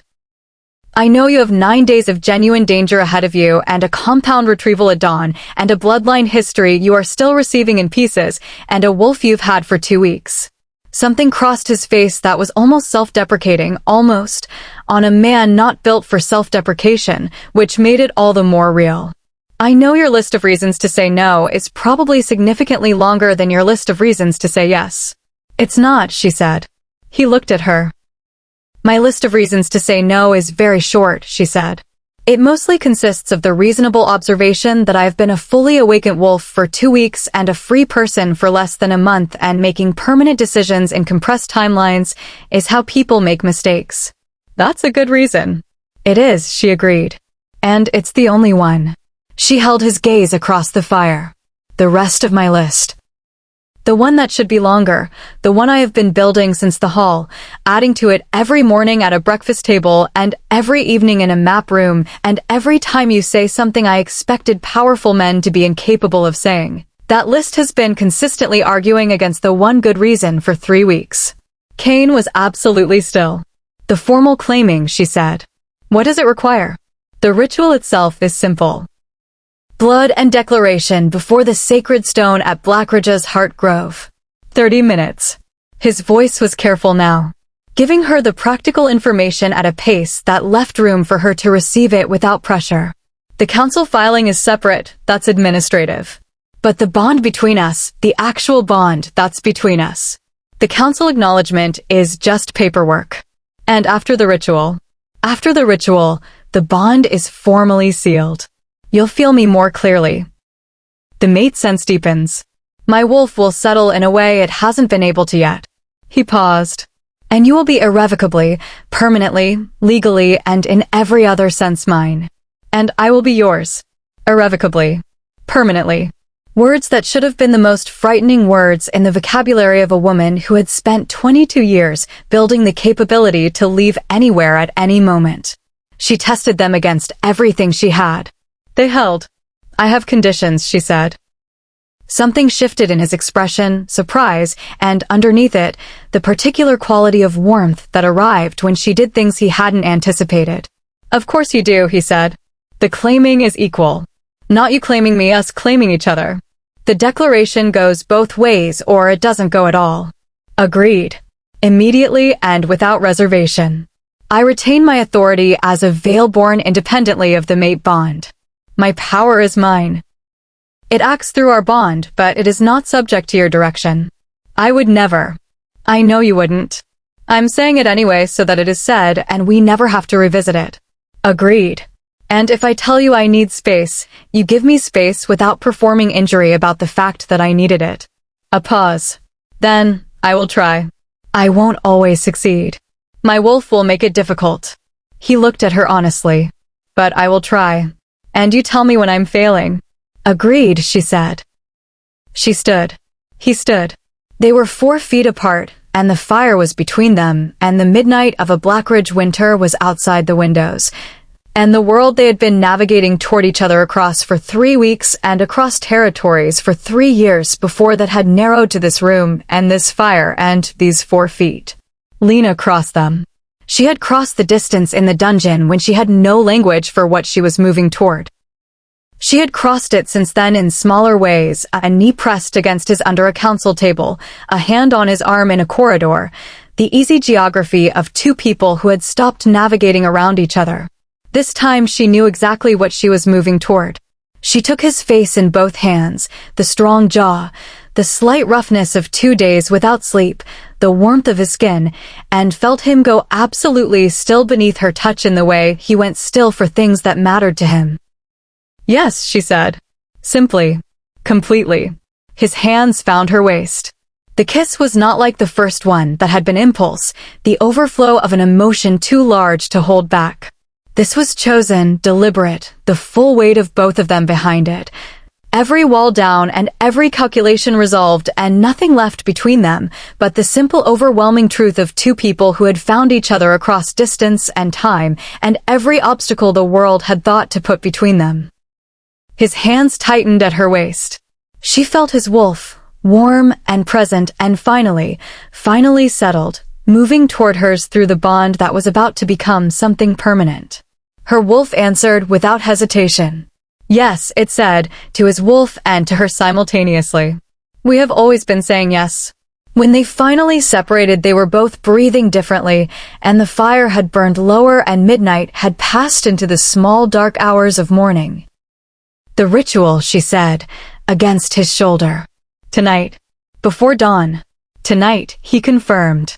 His voice was rougher than usual in the way she had learned meant his wolf was close to the surface, and he had stopped requiring it to retreat. Riven will need to. Wake Riven, she said. And Petra. A pause.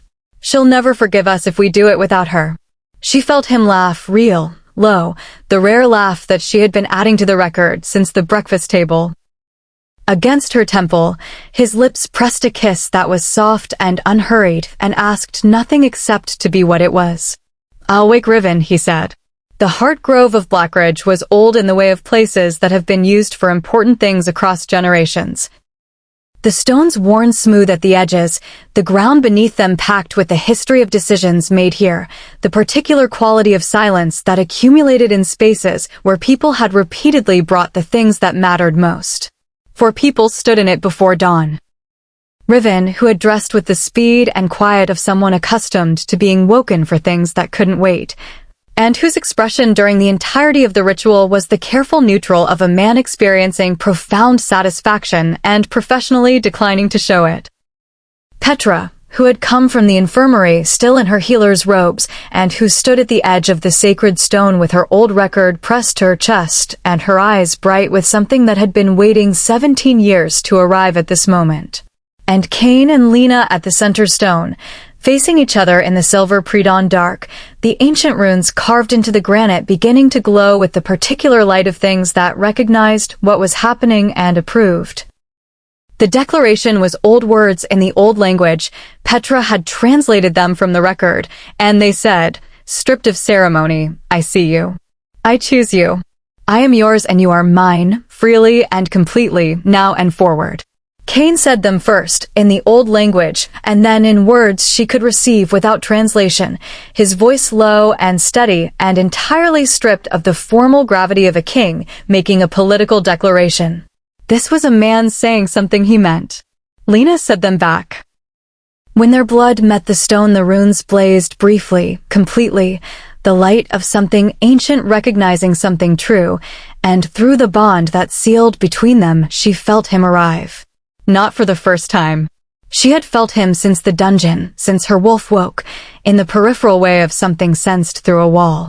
But now the wall was gone, and what came through was the full dimensionality of a person. His warmth, his steadiness, the deep protective current of his wolf, the complex layered reality of a man who was considerably more than the sum of the king he performed for the world, and the careful stillness he wore as armor. She felt him feel her. She felt him receive, in a single overwhelming instant, the full reality of Lena. Not the surface she had shown Ironvale. Not the careful presentation she had maintained even here. All of it. The anger and the grief and the fierce inconvenient love she had been developing against her better judgment for 3 weeks, and underneath all of it the ancient warmth of the Veil-born power, the land's recognition of its own. The thing that had been sleeping and was now irrevocably, permanently awake. His breath left him. His hands found her face. Petra made a sound at the edge of the grove. Riven found something to look at in the middle distance. Mine, his wolf said, into the settled warmth of the completed bond. Yours, her wolf answered. And you're mine. Above them, the pre-dawn sky was beginning to turn, the particular gray that preceded color, the moment before the world decided what kind of day it was going to be. The runes faded back to stone. The grove settled into its old silence, deeper now for what it had held.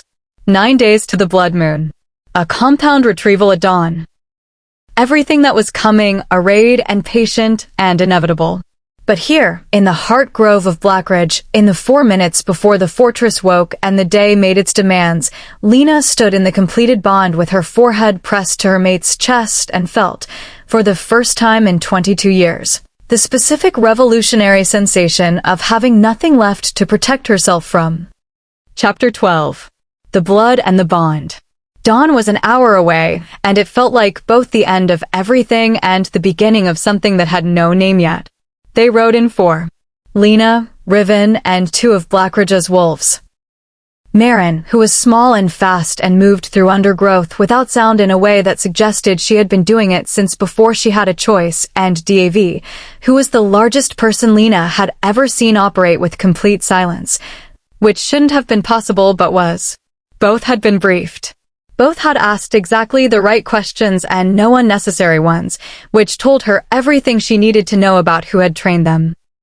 Cain rode to the compound's northern perimeter with a second team, larger, heavier, positioned where the approach road narrowed between Treeline and the compound's outer wall.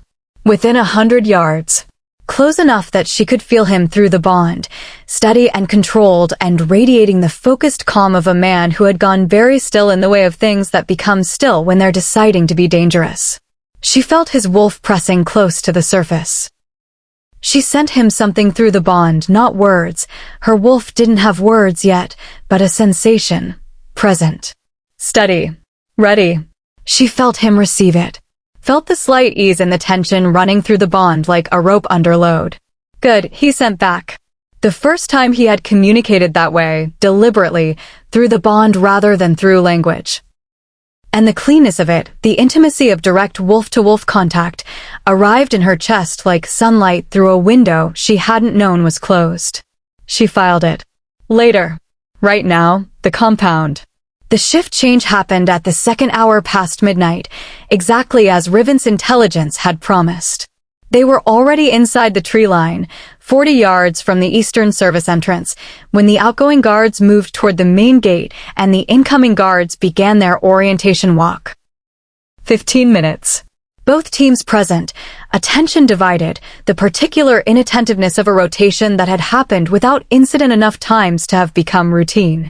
Routines were the most reliable vulnerabilities in any security architecture. Lena moved first. Not because she was fastest, Marin was faster.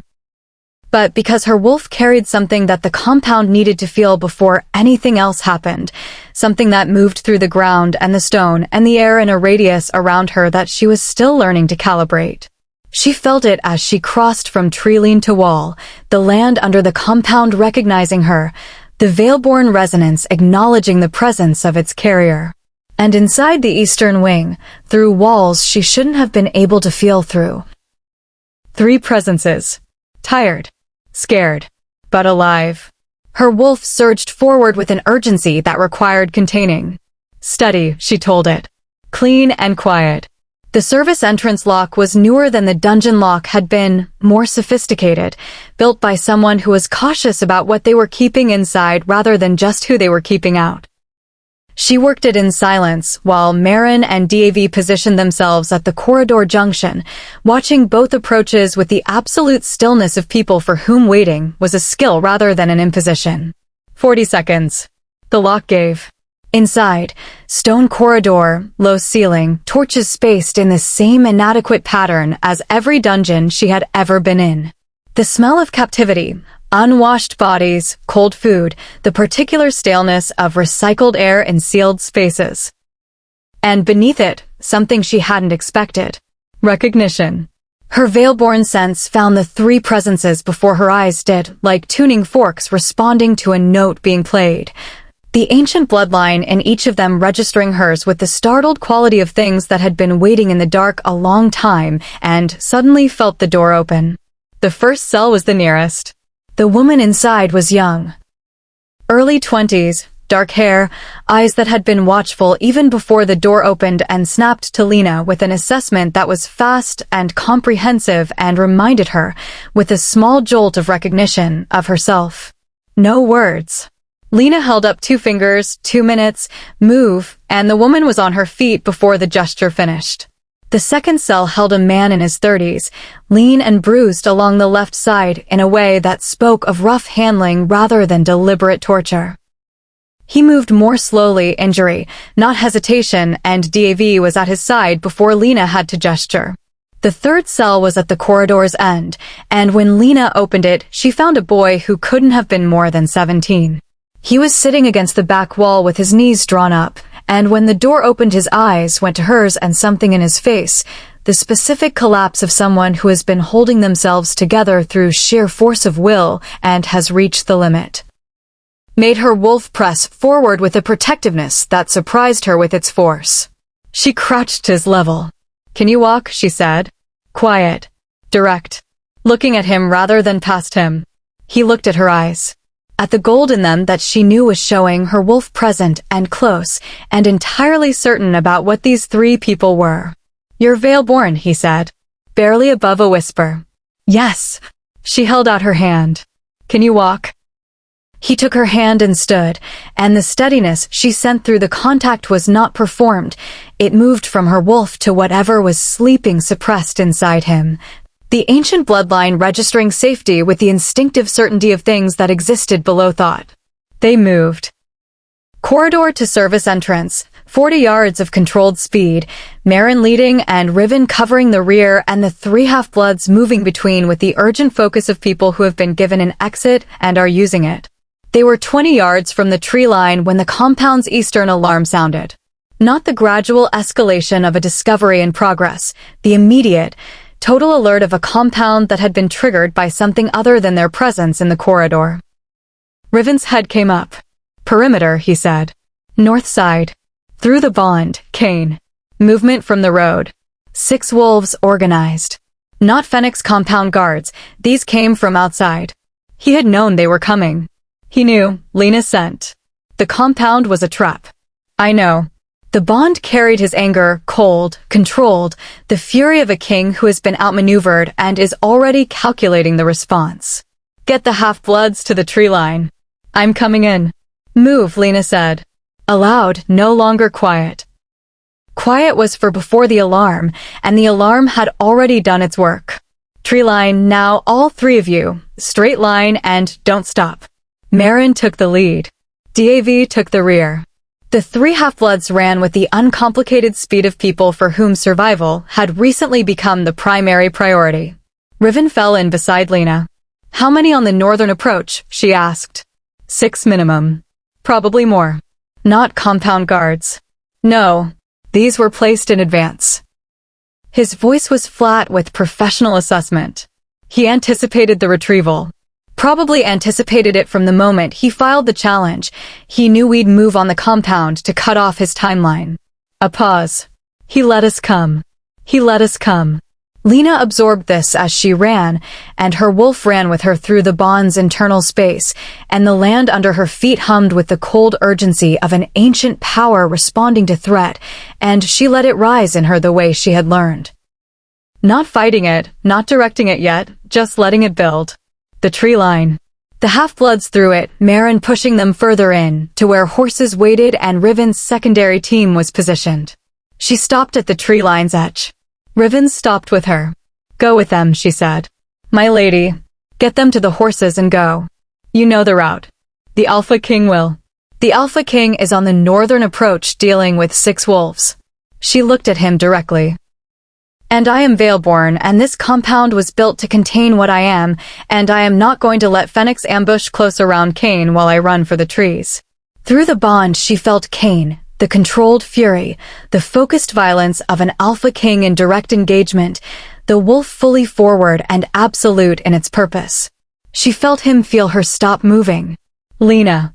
I'm here, she sent. Keep moving. I'm right behind you. She felt his disbelief move through the Bond with crystalline clarity. Lena. Trust me. A pause. 1 second. The Bond carrying everything in that second, his terror and his faith and the war between them, and the moment faith won. Do not get killed, he sent. The roughness in it was beyond language. Agreed, she sent back. She turned to the compound. The 6 wolves from the northern approach had rounded the eastern wall now, moving in the organized spread of people who were not guards responding to an alarm, but hunters executing a prepared maneuver. They were fast and coordinated and between her and Cain, and the specific geometry of their positioning told her that separating the two of them had been the objective from the start. Her wolf rose fully. The land rose with it. She had been learning to calibrate this, small applications, careful increments, the responsible management of a power she was still understanding. She set that caution aside. Not recklessly. With the clean, cold clarity of someone who has assessed the situation and determined that the careful version is insufficient. She pressed her feet into the ground and opened the veil-born channel completely. The land answered. It answered the way something answers when it has been waiting, not explosively, not violently, but with the absolute authority of something that has existed far longer than anyone in this clearing and is not remotely uncertain about its own nature. It moved through her and out of her and into the ground in a 50-yard radius, and the 6 approaching wolves felt it simultaneously. They stopped. Every one of them. Mid-stride, mid-step, with the abrupt arrest of motion that happens when the most ancient part of a wolf, the part that predates pack law and territorial hierarchy and any authority invented by men, receives a signal that overrides everything else. Stop. Be still. This is not your fight. The wolves didn't obey because she commanded them.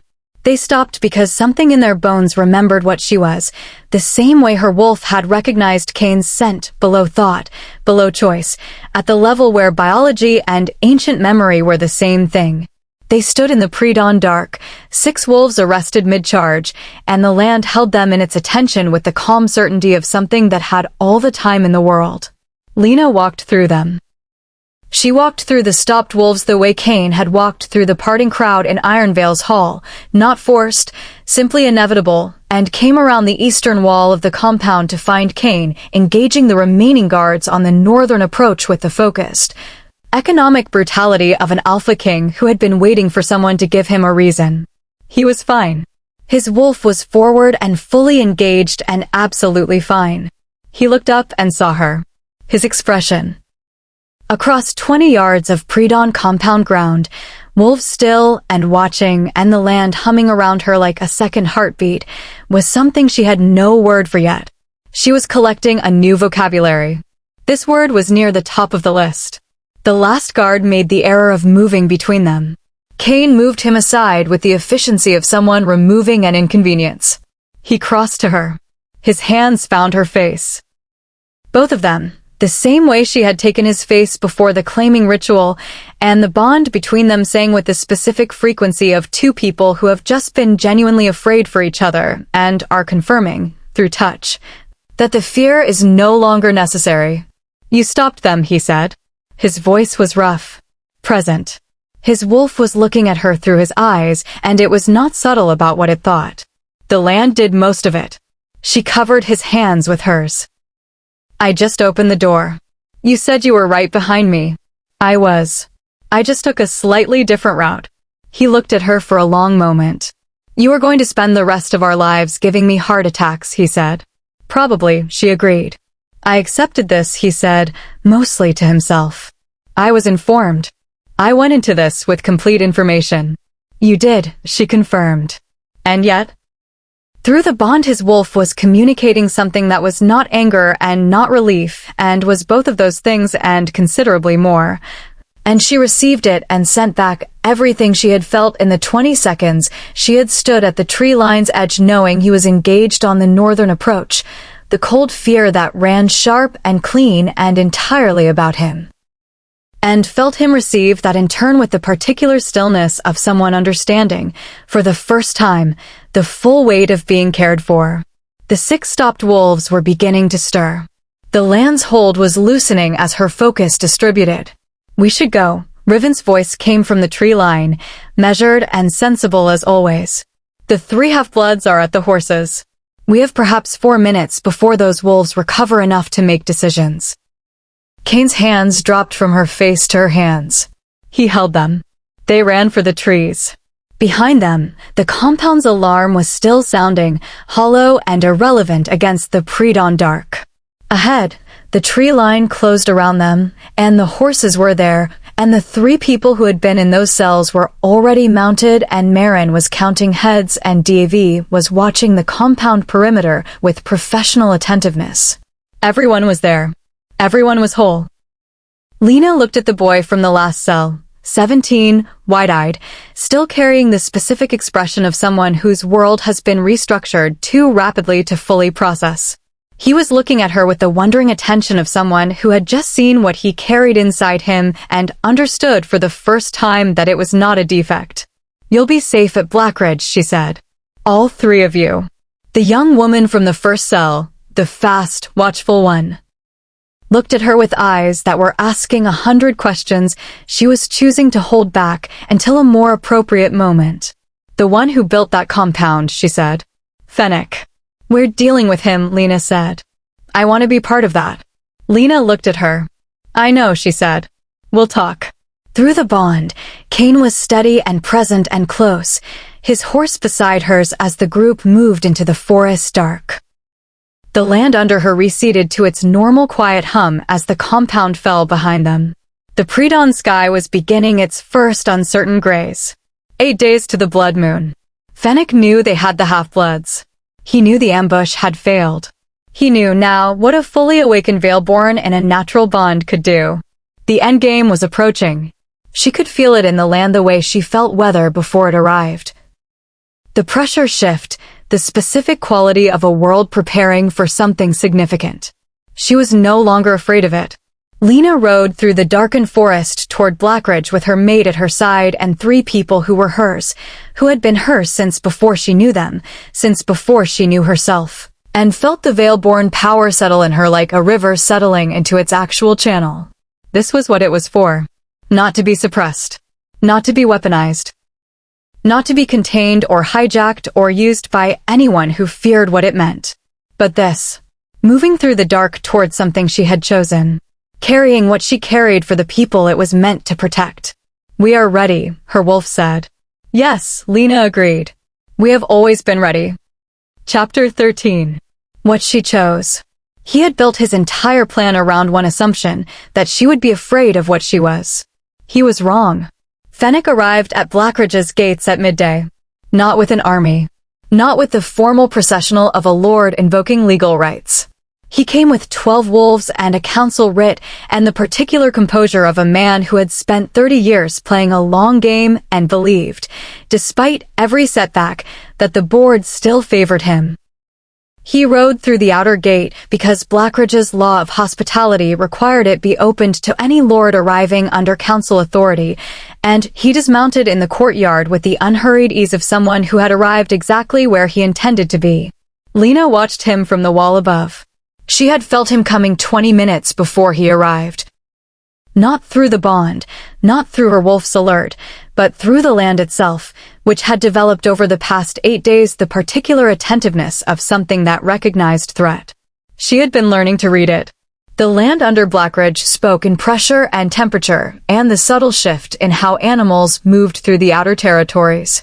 It had been telling her, since dawn, that something was approaching from the north with intention. She had told Cain. He had begun preparations without theater. The 3 half-bloods were in the inner fortress. The young woman, Vessa, had proven in 8 days to be exactly as sharp as her first impression suggested and had become, with the practical inevitability of complementary people placed in proximity. Something close to a partner in planning. The injured man, Edric, was recovered enough to be useful and deeply motivated to be so.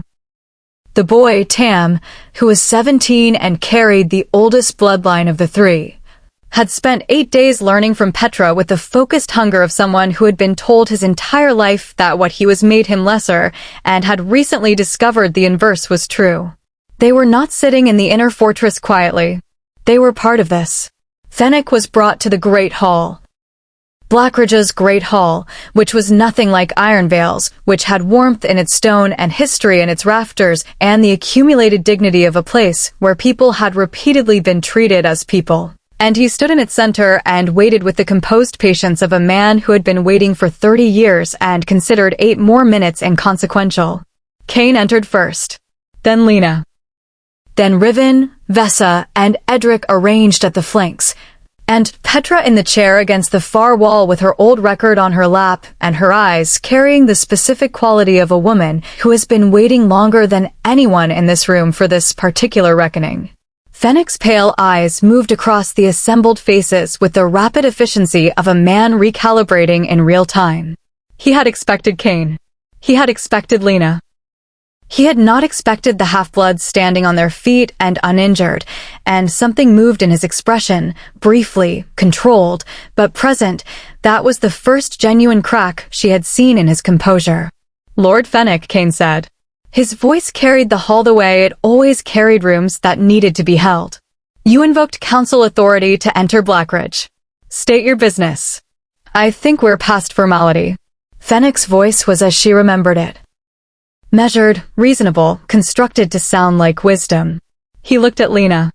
I came to have an honest conversation. Something we haven't managed yet. You attempted to have me ambushed at your compound 6 days ago, Lena said. That's one way to start a conversation. A precaution. Poorly executed, I'll admit. No apology in it, the acknowledgement of a tactician noting a failed maneuver. You're more developed than my projections accounted for. The forced binding timeline was already becoming unworkable. He tilted his head slightly. Which is why I'm here. Then say what you came to say, Cain said. Fennec looked at Lena, only at Lena, the way he had looked at her in the council chamber, the focused attention of someone who has identified the variable that matters and is done pretending otherwise. The blood moon is tonight, he said. The hall was silent. I know, Lena said. Then you know that the 7 sites are active. The wild magic is at the surface. It will be until dawn. And you know what that means for the Veil-born power you're carrying. He paused. You've been awake for less than a month. The power is real, but it's unanchored, untested at its true scale. His voice shifted from measured to something that might, in a different person, have been called earnest. You stopped 6 wolves with a radius effect at the compound. That was impressive. But it was the equivalent of lighting a candle in a room that is built to hold the sun. Flattery, Riven said from the flank. Information, Fennec corrected. He didn't look away from Lena. The Veilborn at full activation, at one of the 7 sites on a blood moon, is not a wolf who stops 6 guards.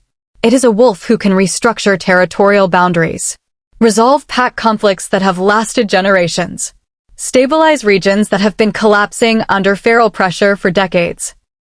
He spread his hands, a gesture of offering that she read immediately as a gesture of manipulation wearing offerings clothing. I spent 30 years studying your bloodline. Not to destroy it. To understand how to use it correctly. Correctly, Lena repeated. The 7 territories need what you carry. The question is how it's deployed, and by whom, and toward what end. His pale eyes were steady and certain. You've been a free person for less than a month. You've known what you are for less than 3 weeks. You're bonded to a king whose interests are one kingdom's interests, not 7 territories' interests. Not the land's interests. He paused. I'm offering you a different framework. One where the Veilborn power serves the full scope of what it was built for rather than being absorbed into a single dominion's political structure. The hall was very still. Lena looked at Fennec.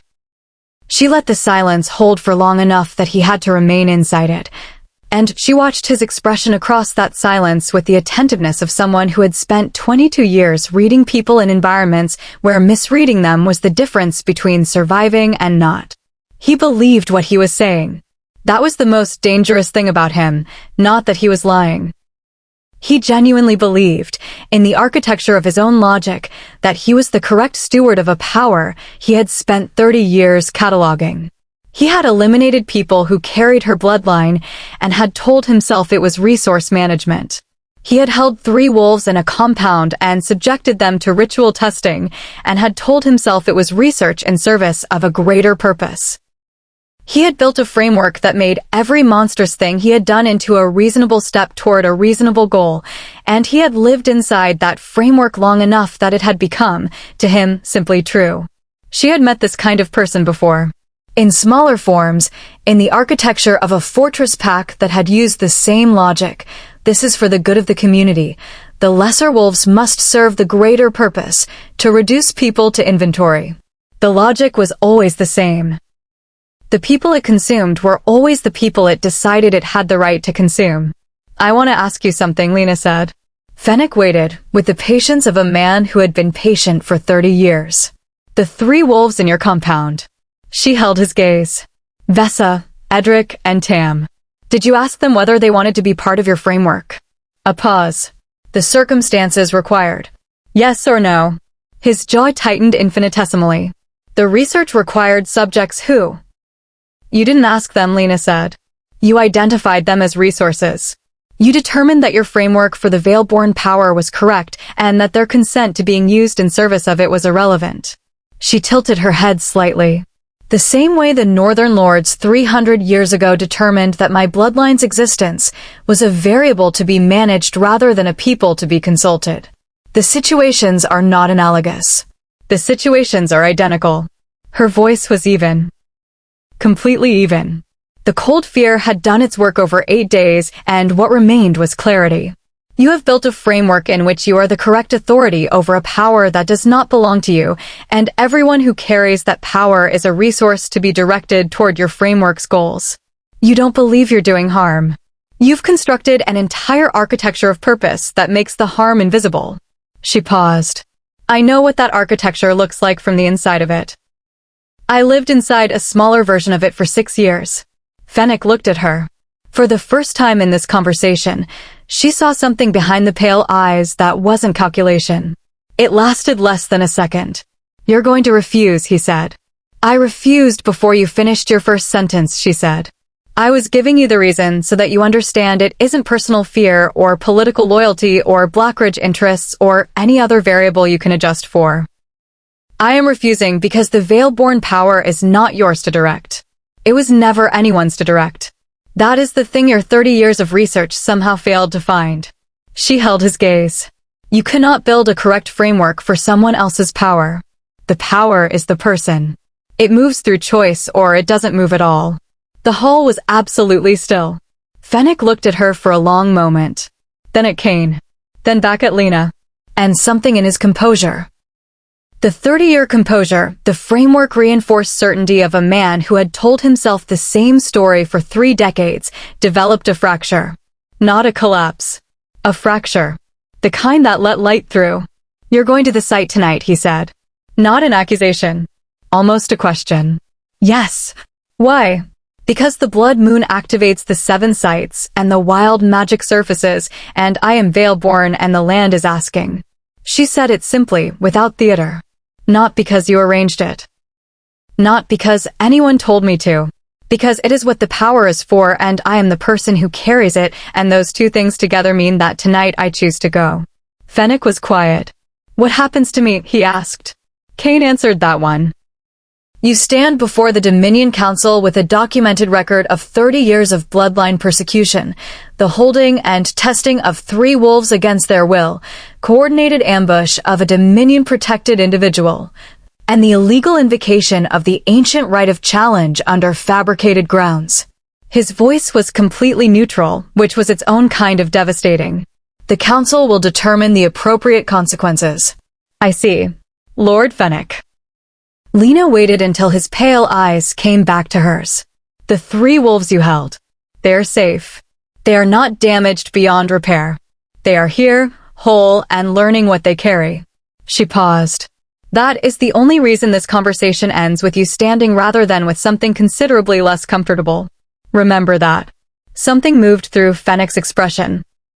Complicated, layered, the specific quality of a man encountering the edge of his own framework and finding it was not where he thought it was.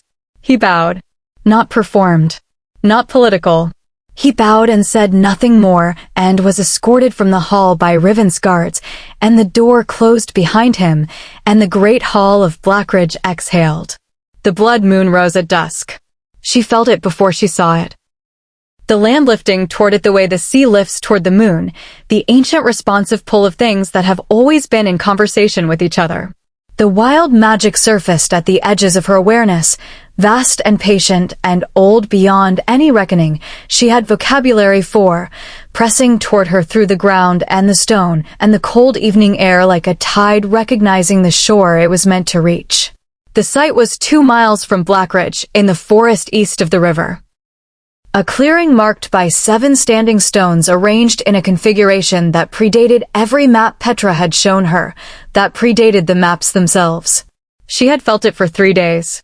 The land had been pointing at it the way everything points toward the thing it is built to meet. She went at dusk with Cain at her side and Petra and Riven behind them and Vessa and Edric and Tam, because she had said we do not leave ours and she had meant it completely. And these 3 people carried what she carried and had the right to be present when it was fully expressed for the first time in 300 years. The forest was different at the site. Quieter in the specific way of places that have been used for important things so many times that the importance has soaked into the ground and become part of what the place is. The standing stones were taller than she had expected, each one twice her height, rough-surfaced and moss-covered and humming with a vibration that her wolf felt as sound and her body felt as warmth and her veil-born sense felt as recognition, so complete it was almost conversation. There you are, the site said. Here I am, she answered.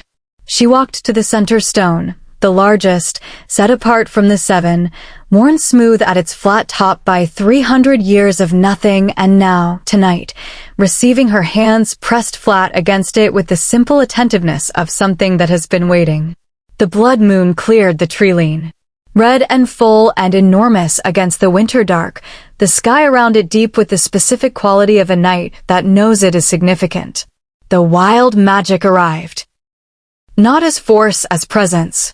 The way a river arrives when a dam is opened, not violent, simply the natural movement of something returning to the space it was always meant to occupy.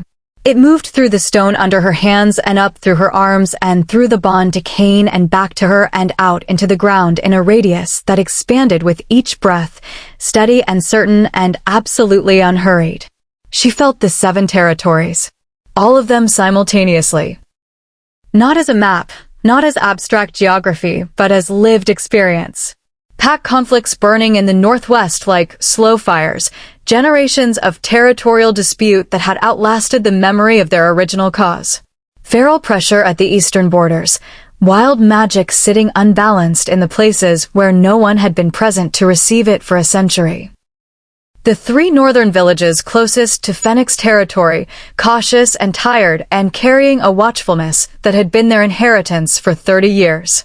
And, through all of it, running under the land like a second river, the ancient attentiveness of something that had been waiting, patient and enormous, for the bloodline to return to full expression. "What do you need?" it asked, in the language below language. Lena felt the question with her whole body and answered it with her whole body. Balance. For all of it. All 7 territories, all the places where the wild magic is sitting wrong, all the pack conflicts that have calcified past the point of political resolution. The feral pressure at the eastern borders. The watchful fear in the northern villages. She pressed her hands harder against the stone. All of it. "This will cost you," the land said. "I know." Not your life, it clarified, with the particular directness of ancient things that have been misunderstood before and prefer precision. Not your bond. Not your wolf. A pause, weighted with the gravity of something enormous being precise about something important. Your separateness. To do what you are asking, the veil-born power must flow through you completely, and for the duration it flows, you will not be individual. You will be the channel. You will feel everything the land feels. Every pack, every wolf, every stone and root and river in 7 territories, simultaneously, without the filter of individual consciousness. For how long? Until it is done. Minutes, perhaps. Or longer. There is no way to know in advance. Lena breathed. She looked at the blood moon, enormous and red above the standing stones. She looked at Cain. He was watching her with the expression she had been collecting words for. The one that was everything, layered and complete and entirely unwilling to look away. Through the bond she felt him, steady, present. His wolf as close to the surface as it could be without shifting, pressing toward her with the instinctive protectiveness of a mate watching his other half prepare to do something irreversible and choosing, with every ounce of his will, to let her. "I don't like this," he sent, through the bond, clear as speech. "I know. Tell me you're coming back." She looked at him. "I am always coming back," she sent. "I live here. You're here." Something moved through his expression that required a word she was still finding. She found it. Home. She turned back to the stone. She opened the channel completely. What followed, she would spend years trying to describe and never fully manage. It was not losing herself. That was the thing she had feared and the thing that didn't happen. The dissolution the old record described was the forced binding's consequence, the hijacked power moving through an unwilling vessel. This was different. She didn't disappear into the land. She expanded into it, the way a breath expands into a room, filling the available space without ceasing to be a breath. She felt everything. The Northwest Pack conflict, 3 generations of disputed grazing territory that had calcified into inherited enmity, received something it had been missing. The simple, ancient acknowledgement that the land itself held no preference between the 2 packs, that the dispute existed in human memory and not in the ground, and the wild magic moved through both territories simultaneously with the same patient warmth, making the distinction the 2 packs had been killing each other over feel, for the first time, as arbitrary as it had always been. The eastern border, the feral pressure, the wild magic sitting wrong in the unbalanced places, received the veil-born attention the way parched ground receives rain. Not a violent correction. A gradual, comprehensive settling, the ancient power finding its natural level like water seeking its own surface.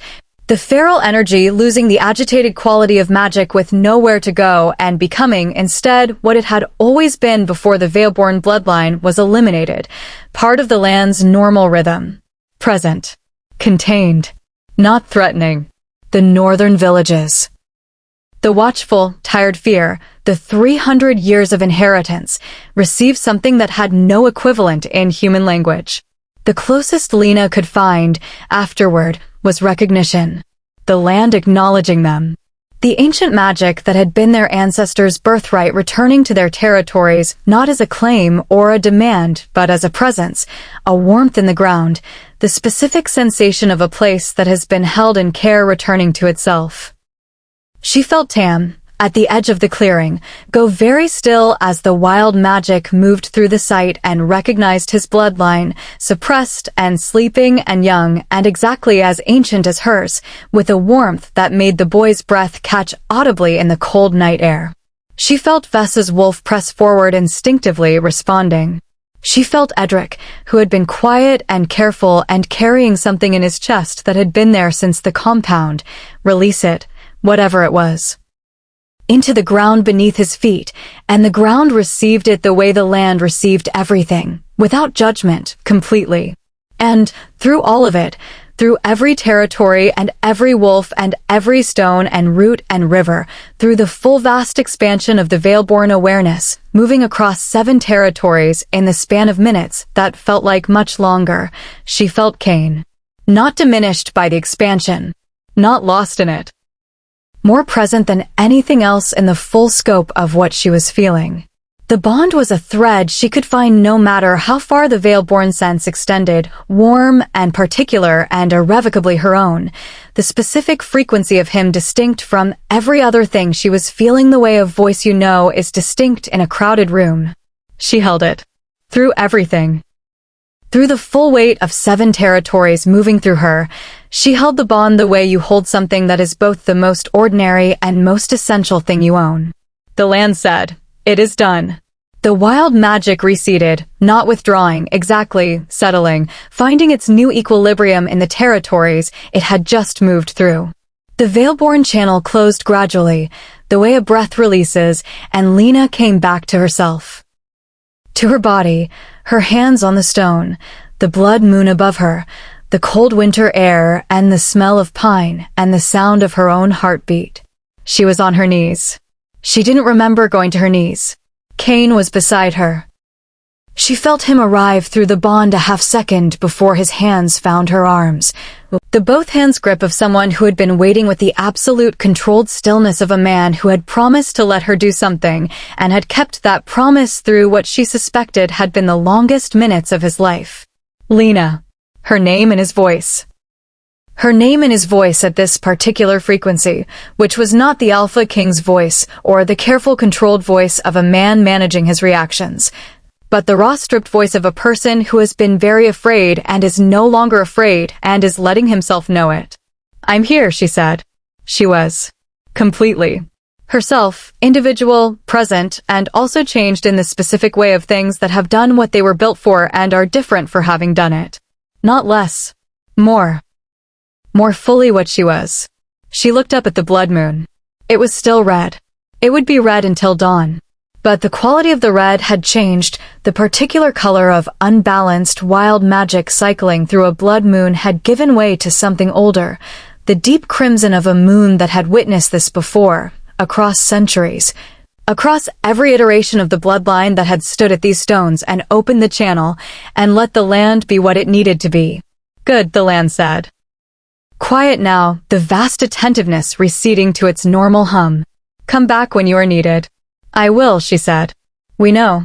She sat on the ground with her back against the center stone and Cain's warmth at her side and the standing stones around them holding the particular silence of places that have just been used for the purpose they were built for. Vessa sat cross-legged 3 feet away looking at her hands with an expression Lena recognized as the expression of someone who has just felt what their bloodline was capable of and is reorganizing their understanding of themselves around it. Tam was crying quietly, with the completely unself-conscious quality of a 17-year-old who has experienced something too large for dignity to manage, and nobody was drawing attention to it because everyone present understood. Edric had his face turned up to the blood moon with his eyes closed, and he looked lighter than he had in the compound. Not healed, healing was going to take time and work and the particular patience of someone helping another person through a thing they didn't cause. But lighter. The thing he'd been carrying had gone into the ground and the ground had taken it. Petra sat on the stone beside Riven, and the old woman's face in the blood moon's light was the face of someone who has been waiting for something for 17 years and has finally, completely, been given permission to stop waiting. Cain's hand was in hers. He hadn't spoken since she came back to herself. He was giving her the space to arrive fully, to settle, to be present in her own body before he asked anything of it. She had noted this. The capacity he had for giving her what she needed before she asked for it, and it remained, consistently, the thing she found most difficult to receive and most necessary. "Tell me," he said quietly. "Not are you all right?" He could feel her through the bond and knew she was. "Something more specific. Tell me." She tried to find words for 7 territories simultaneously, and the land's patience and 300 years of her bloodline's absence, and what it felt like to be the channel for something that vast. It was like being very large, she said. And very old. And completely certain. She paused. And then coming back and finding that everything I came back to is still here. His hand tightened on hers. "Everything," he said. She looked at him. "Everything," she confirmed. The blood moon moved through the sky above the standing stones, enormous and red and unhurried, and the land under Blackridge settled into its new equilibrium, balanced, attended. The wild magic moving through the 7 territories in the natural patterns it had been trying to find for 300 years. In the northwest, 2-pack alphas who had been preparing for another season of conflict woke that night from the same dream and couldn't name what had changed but knew that something had, and separately chose to send messages requesting a meeting. In the eastern border territories, 3 feral wolves that had been terrorizing a settlement for months turned south and disappeared into the deep forest and didn't return. In the northern villages, the oldest woman in the oldest family woke before dawn and went outside in her sleeping clothes and pressed her bare feet into the frozen ground and stood there for a long time feeling something she had no name for but her grandmother had described once. In a story the family had been telling for 300 years about what the land felt like when the Veilborn were present. She went back inside and woke her family and said, "They've come back. The old blood has come back." And none of them needed to ask what she meant. They rode back to Blackridge as dawn was beginning its first gray suggestions at the eastern edge of the sky. The fortress gates opened without ceremony. The guards had been watching for their return, and the quality of their watching was the quality of people who had felt something move through the land during the night and had been waiting to learn what it meant. Mila met them in the courtyard with warm drinks and the practical efficiency of someone who understood that extraordinary events still resolved into ordinary bodies requiring food and warmth. She asked no questions. She had lived at Blackridge long enough to recognize that some nights required processing before they required explaining. Petra went directly to the infirmary. Not because she was unwell, but because the infirmary was where she processed things, in the company of her herbs and her records, and the quiet industry of healing. Riven went to debrief his scouts with the businesslike energy of a beta for whom an extraordinary night's work was still, functionally, a night's work. Vesa drew Edric and Tam toward the kitchens with the pragmatic authority of someone who had decided that the 3 of them needed to eat and talk and be in a room together processing what the night had done to each of them, and that she was the person to facilitate that, and that she was going to do it now. Lena watched them go. She stood in the Blackridge courtyard in the cold pre-dawn and felt the fortress around her. Its warmth, its stone, its productive sounds beginning as the household stirred toward morning, and felt herself inside it, not as a visitor or a threat or a resource or a political complication. As someone who lived here. The roses on the inner wall caught the first hesitant light and held it in their last cold season blooms, deep red against gray stone, persistent and unreasonable and entirely committed to lasting. Cain stood beside her. They had not spoken since the sight. Not because there was nothing to say, there was, as there always was, everything to say, but because the silence was the right container for the walk back and the gate and the courtyard and this moment before the day made its claims on them. She felt him through the bond, settled and complete and closer than breath. His wolf was calm for the first time since she had known him. Not the controlled calm of restraint, but the natural calm of something that has found the thing it was oriented toward and has been allowed to stop straining. Fennec will face the council in 3 days, he said. The first practical thing. The king re-emerging from the man with the gentle inevitability of responsibilities that had been patient and were now resuming. Yes, Vessa, Edric, and Tam. They'll need time and support before they're ready to navigate what they carry. Petra's already planning it. She won't say so for another week because she'll spend the week pretending she's still recovering. But she's already planning. He made the low sound that was his version of a laugh. She felt it through the bond as warmth. The northern villages, he said. You felt them last night. Yes, we should go. Like you said, after this was done. He turned to look at her. The bloodline's origins. Your parents' home. If there are people there who remember, who have been holding pieces of what you came from. There are, she said. She had felt them through the land last night, the northernmost family with the oldest woman who had woken before dawn and pressed her feet into the frozen ground. They've been waiting. Then we go. She looked at the roses. She thought about things that adapt in order to survive. About bloodlines kept sleeping and wolves kept suppressed and a girl who had spent 22 years making herself invisible because visible meant reachable meant destroyable. About the specific long patience of things that are built to last and have been waiting for conditions that allow them to do so. About a woman who grafted cold-resistant rootstock and spent 3 winters getting the balance right because she understood that anything worth keeping was worth adapting to survive. There's something I want to say, she said. Cain waited. She turned to face him, all the way, fully, with the complete absence of the sideways quality she had brought to most of the vulnerable things she had said to him over the past 3 weeks. The quality of someone who had been giving honesty at an angle and was done with the angle. I spent 6 years in Ironvale being told in every available language that I was a deficiency, she said. Not worth claiming. Not worth the space I occupied. Not worth anything that was given rather than taken. And I believed it, not because it was true, but because I was surrounded by it long enough that it became the water I swam in. She held his gaze. I didn't believe it consciously. I would have denied it if you'd asked me. But I acted from it. Every calculation I made, every wall I built, every relationship I kept at distance so I couldn't be hurt by it ending. All of it was built on the foundation of believing, somewhere below the thinking level, that I was the kind of thing that got left. She paused. I'm telling you this, she said, because I want you to understand what you actually did. Not the legal intervention in the auction. Not the Dominion law and the documentation and the strategic 8 months.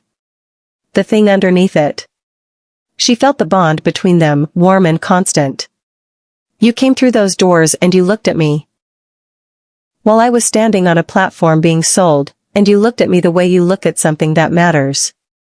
Not something useful. Not something powerful. Not something you had a strategic interest in acquiring. Her voice was steady. You looked at me the way I had been looking at the crack in the far wall to keep from feeling what was happening. Like I was real. Like I was the point. Cain was completely still. I know that probably doesn't sound like a large thing, she said. It sounds, he said, very quietly, like the only thing. She breathed. I love you, she said. The words arrived without architecture around them, without the careful management she had brought to every previous vulnerable thing. Direct and complete. I know I haven't said it in those words. I've been saying it in other ways, in the record I've been keeping, in every time I've chosen to stay in a room instead of leaving it. But I am saying it in these words now because, she stopped. Restarted. Because the girl who used to stand at auctions counting exits deserves to hear herself say it out loud. Cain's hands found her face. His eyes were doing the thing, the full, unmanaged, everything, and he made no effort to contain it, which she understood meant he had decided, at some point in the last 3 weeks, to simply let her see him. I love you, he said. Not in response to hers.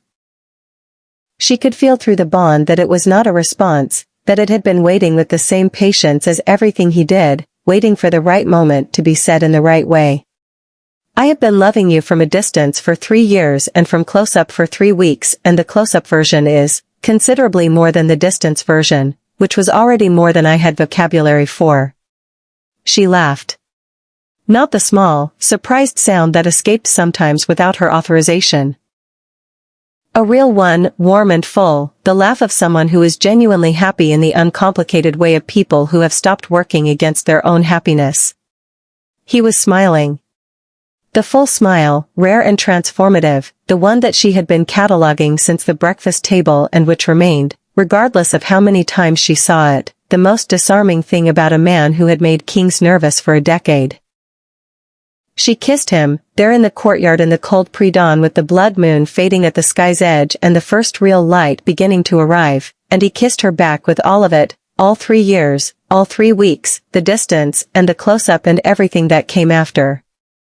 Months passed. Fennec stood before the Dominion Council with a documented record that filled 2 ledgers, and the council. Faced with evidence that was incontrovertible and the political calculus of a 7-territory dominion under a king who had just demonstrated the capacity to stabilize the land itself, stripped his title and remanded him to Dominion custody for formal trial. The 3 abstaining council members, deprived of the financial leverage that had made abstention attractive, voted with the majority. Marcus's council seat was suspended and inquiry revealed what Cain's documentation had promised it would reveal. Iron Veil Pack was placed under Dominion oversight and the lesser wolves in its hierarchy, the ones who had been surviving in the specific margins of a system designed to reduce them, were given the same option Lena had been given on the night everything changed. Walk out or stay. Your choice. Most of them walked out. Dessa, Edric, and Tam remained at Blackridge through the winter and into spring. The suppression on their bloodlines dissolved gradually, with Petra's guidance and the land's patient assistance, and what emerged was different for each of them. Dessa's power ran in the practical, structural direction of someone who understood systems and their failures. Edric's was quieter and deeper, connected to the healing aspects of the Veilborn's relationship with the land. Tam's was the oldest and most raw and required the most time, but on the morning he shifted fully for the first time in the inner courtyard with Petra watching and his wolf erupting into the largest form anyone in Blackridge had ever seen, the fortress stopped and watched and understood that something that had been missing from the world for 300 years was, incrementally, returning to it. The northern village was everything Lena had hoped for and nothing she had been able to prepare herself for. The oldest woman, her name was Marin, the same name as one of Riven's scouts, which felt like the kind of coincidence that wasn't quite coincidence, met them at the village boundary and looked at Lena for a long time and then said, "You have your mother's eyes and your grandmother's feet, and the land told us last autumn that someone was coming, so we've been ready." She stayed for a week. She came back the next month. And the month after that. 1 year after the blood moon, Lena stood on the Blackridge walls at dusk with Cain beside her and looked out at the territories in the particular way she had learned to look, not just with her eyes but with the Veilborn sense, the land's attentiveness moving beneath her awareness like a second heartbeat, telling her in the language below language how the 7 territories were settled. More settled than they had been in a generation. Not perfect. The Northwest Pact dispute had resolved into a formal agreement that both parties resented slightly, which Riven said was the sign of a well-negotiated settlement. The eastern borders required regular attention, the wild magic there had been unbalanced for so long that it returned to agitation periodically, and Lena made the trip 3 times a year to stand at the site and let the channel do what the channel did. The northern villages had become something that she was still finding the word for. Not her pack, she had a pack, and it was Blackridge, and it was the people here who had earned the name over months of daily choosing. But her origin. The place that had kept the thread of the bloodline alive through 300 years of persecution, and which had met her return not with demand or ceremony but with the matter-of-fact warmth of people who had been confident she would come and had simply been patient about the timing. Petra had moved to the northern village in the early spring. She had announced it at breakfast one morning with the serene directness of someone who had made a decision and was informing rather than requesting, which was entirely consistent with who she was. She said the village needed a healer who understood the Valeborn bloodline, and she said the record needed to be properly archived somewhere it would be cared for by people who understood its significance, and she said she was 63 years old and had spent 17 years living in a fortress on behalf of a secret, and it was time to spend the remaining years living somewhere on behalf of herself. Lena had walked her to the gate. At the gate Petra had turned and looked at her with the expression of a woman who had kept a 17-year promise and was setting down the weight of it. "You are exactly what your mother believed you would be," she had said. "More, actually. Your mother always undersold you. She was afraid of the world seeing what you were. I was afraid, too, for a long time." She had cupped Lena's face briefly, the gesture as rare and as valuable as it had always been. "I'm not afraid anymore." She had gone through the gate. Lena had stood at it until she couldn't see her anymore, and then she had turned back to the fortress and walked inside and gone directly to the map room where Cain was reviewing supply documents, and she had stood in the doorway until he looked up. He had read her face, he was very good at her face by now. And pushed back his chair, and she had crossed the room and sat beside him and leaned her shoulder against his, and he had put down the supply documents, and they had sat like that in the map room in the morning light until she was ready to move again. "What are you thinking?" he asked. Evening on the Blackridge walls.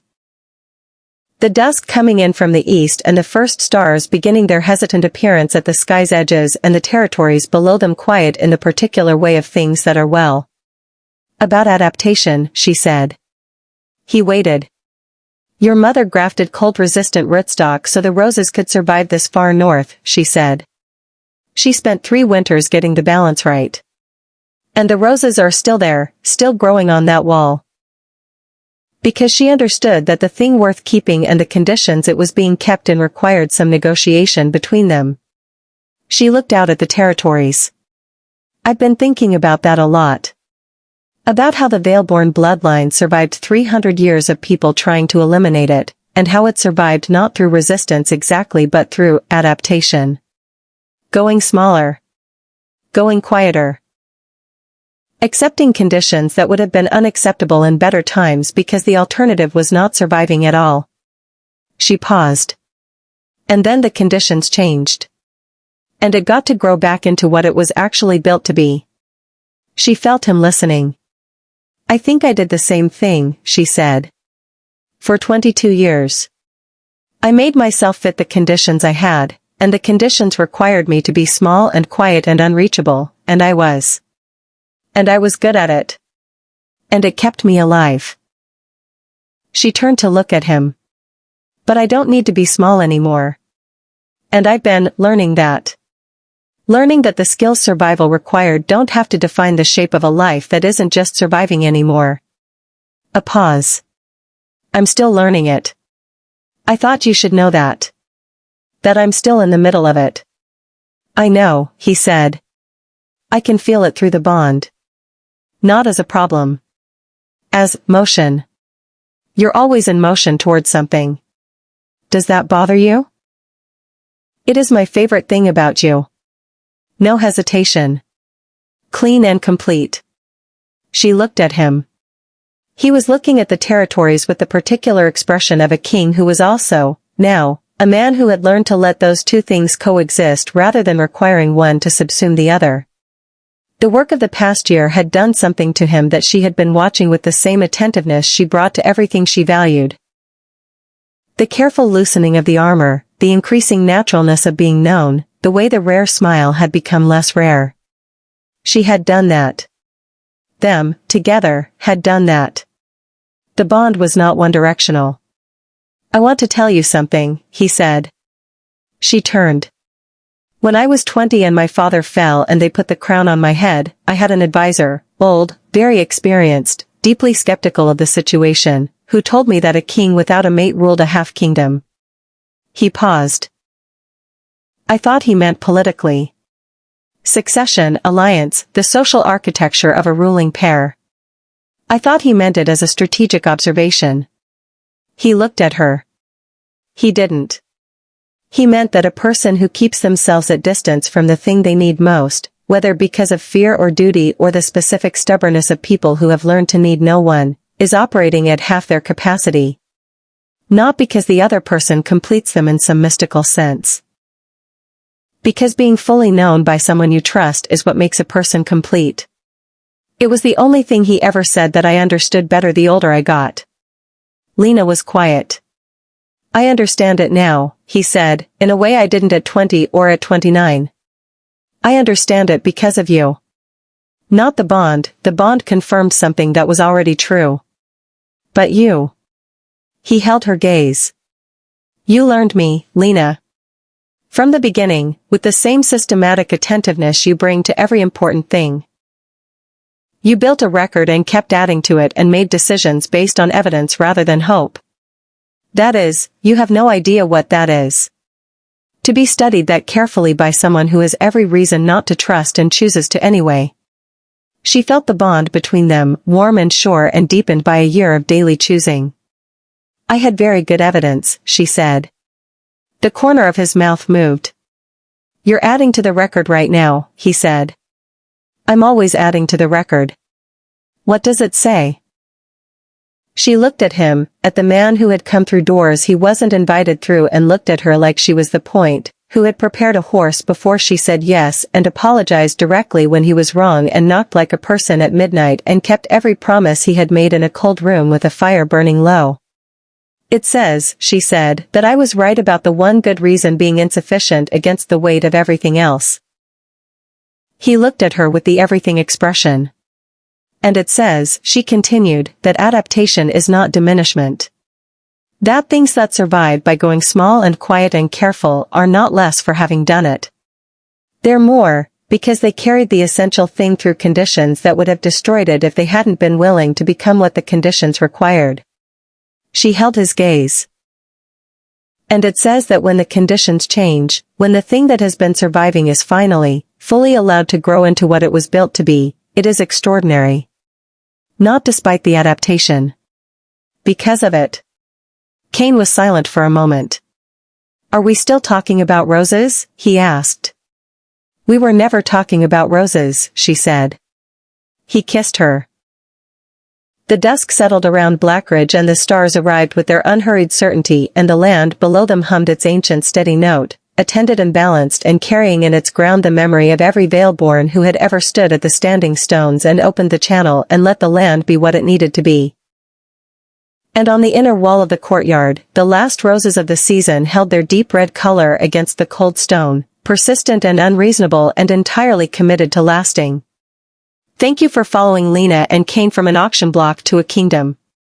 If this story moved you, the like button is right there, and our pack grows stronger with every new member who subscribes. The Alpha's Claim collection continues. The next story begins soon. Don't miss it. The end.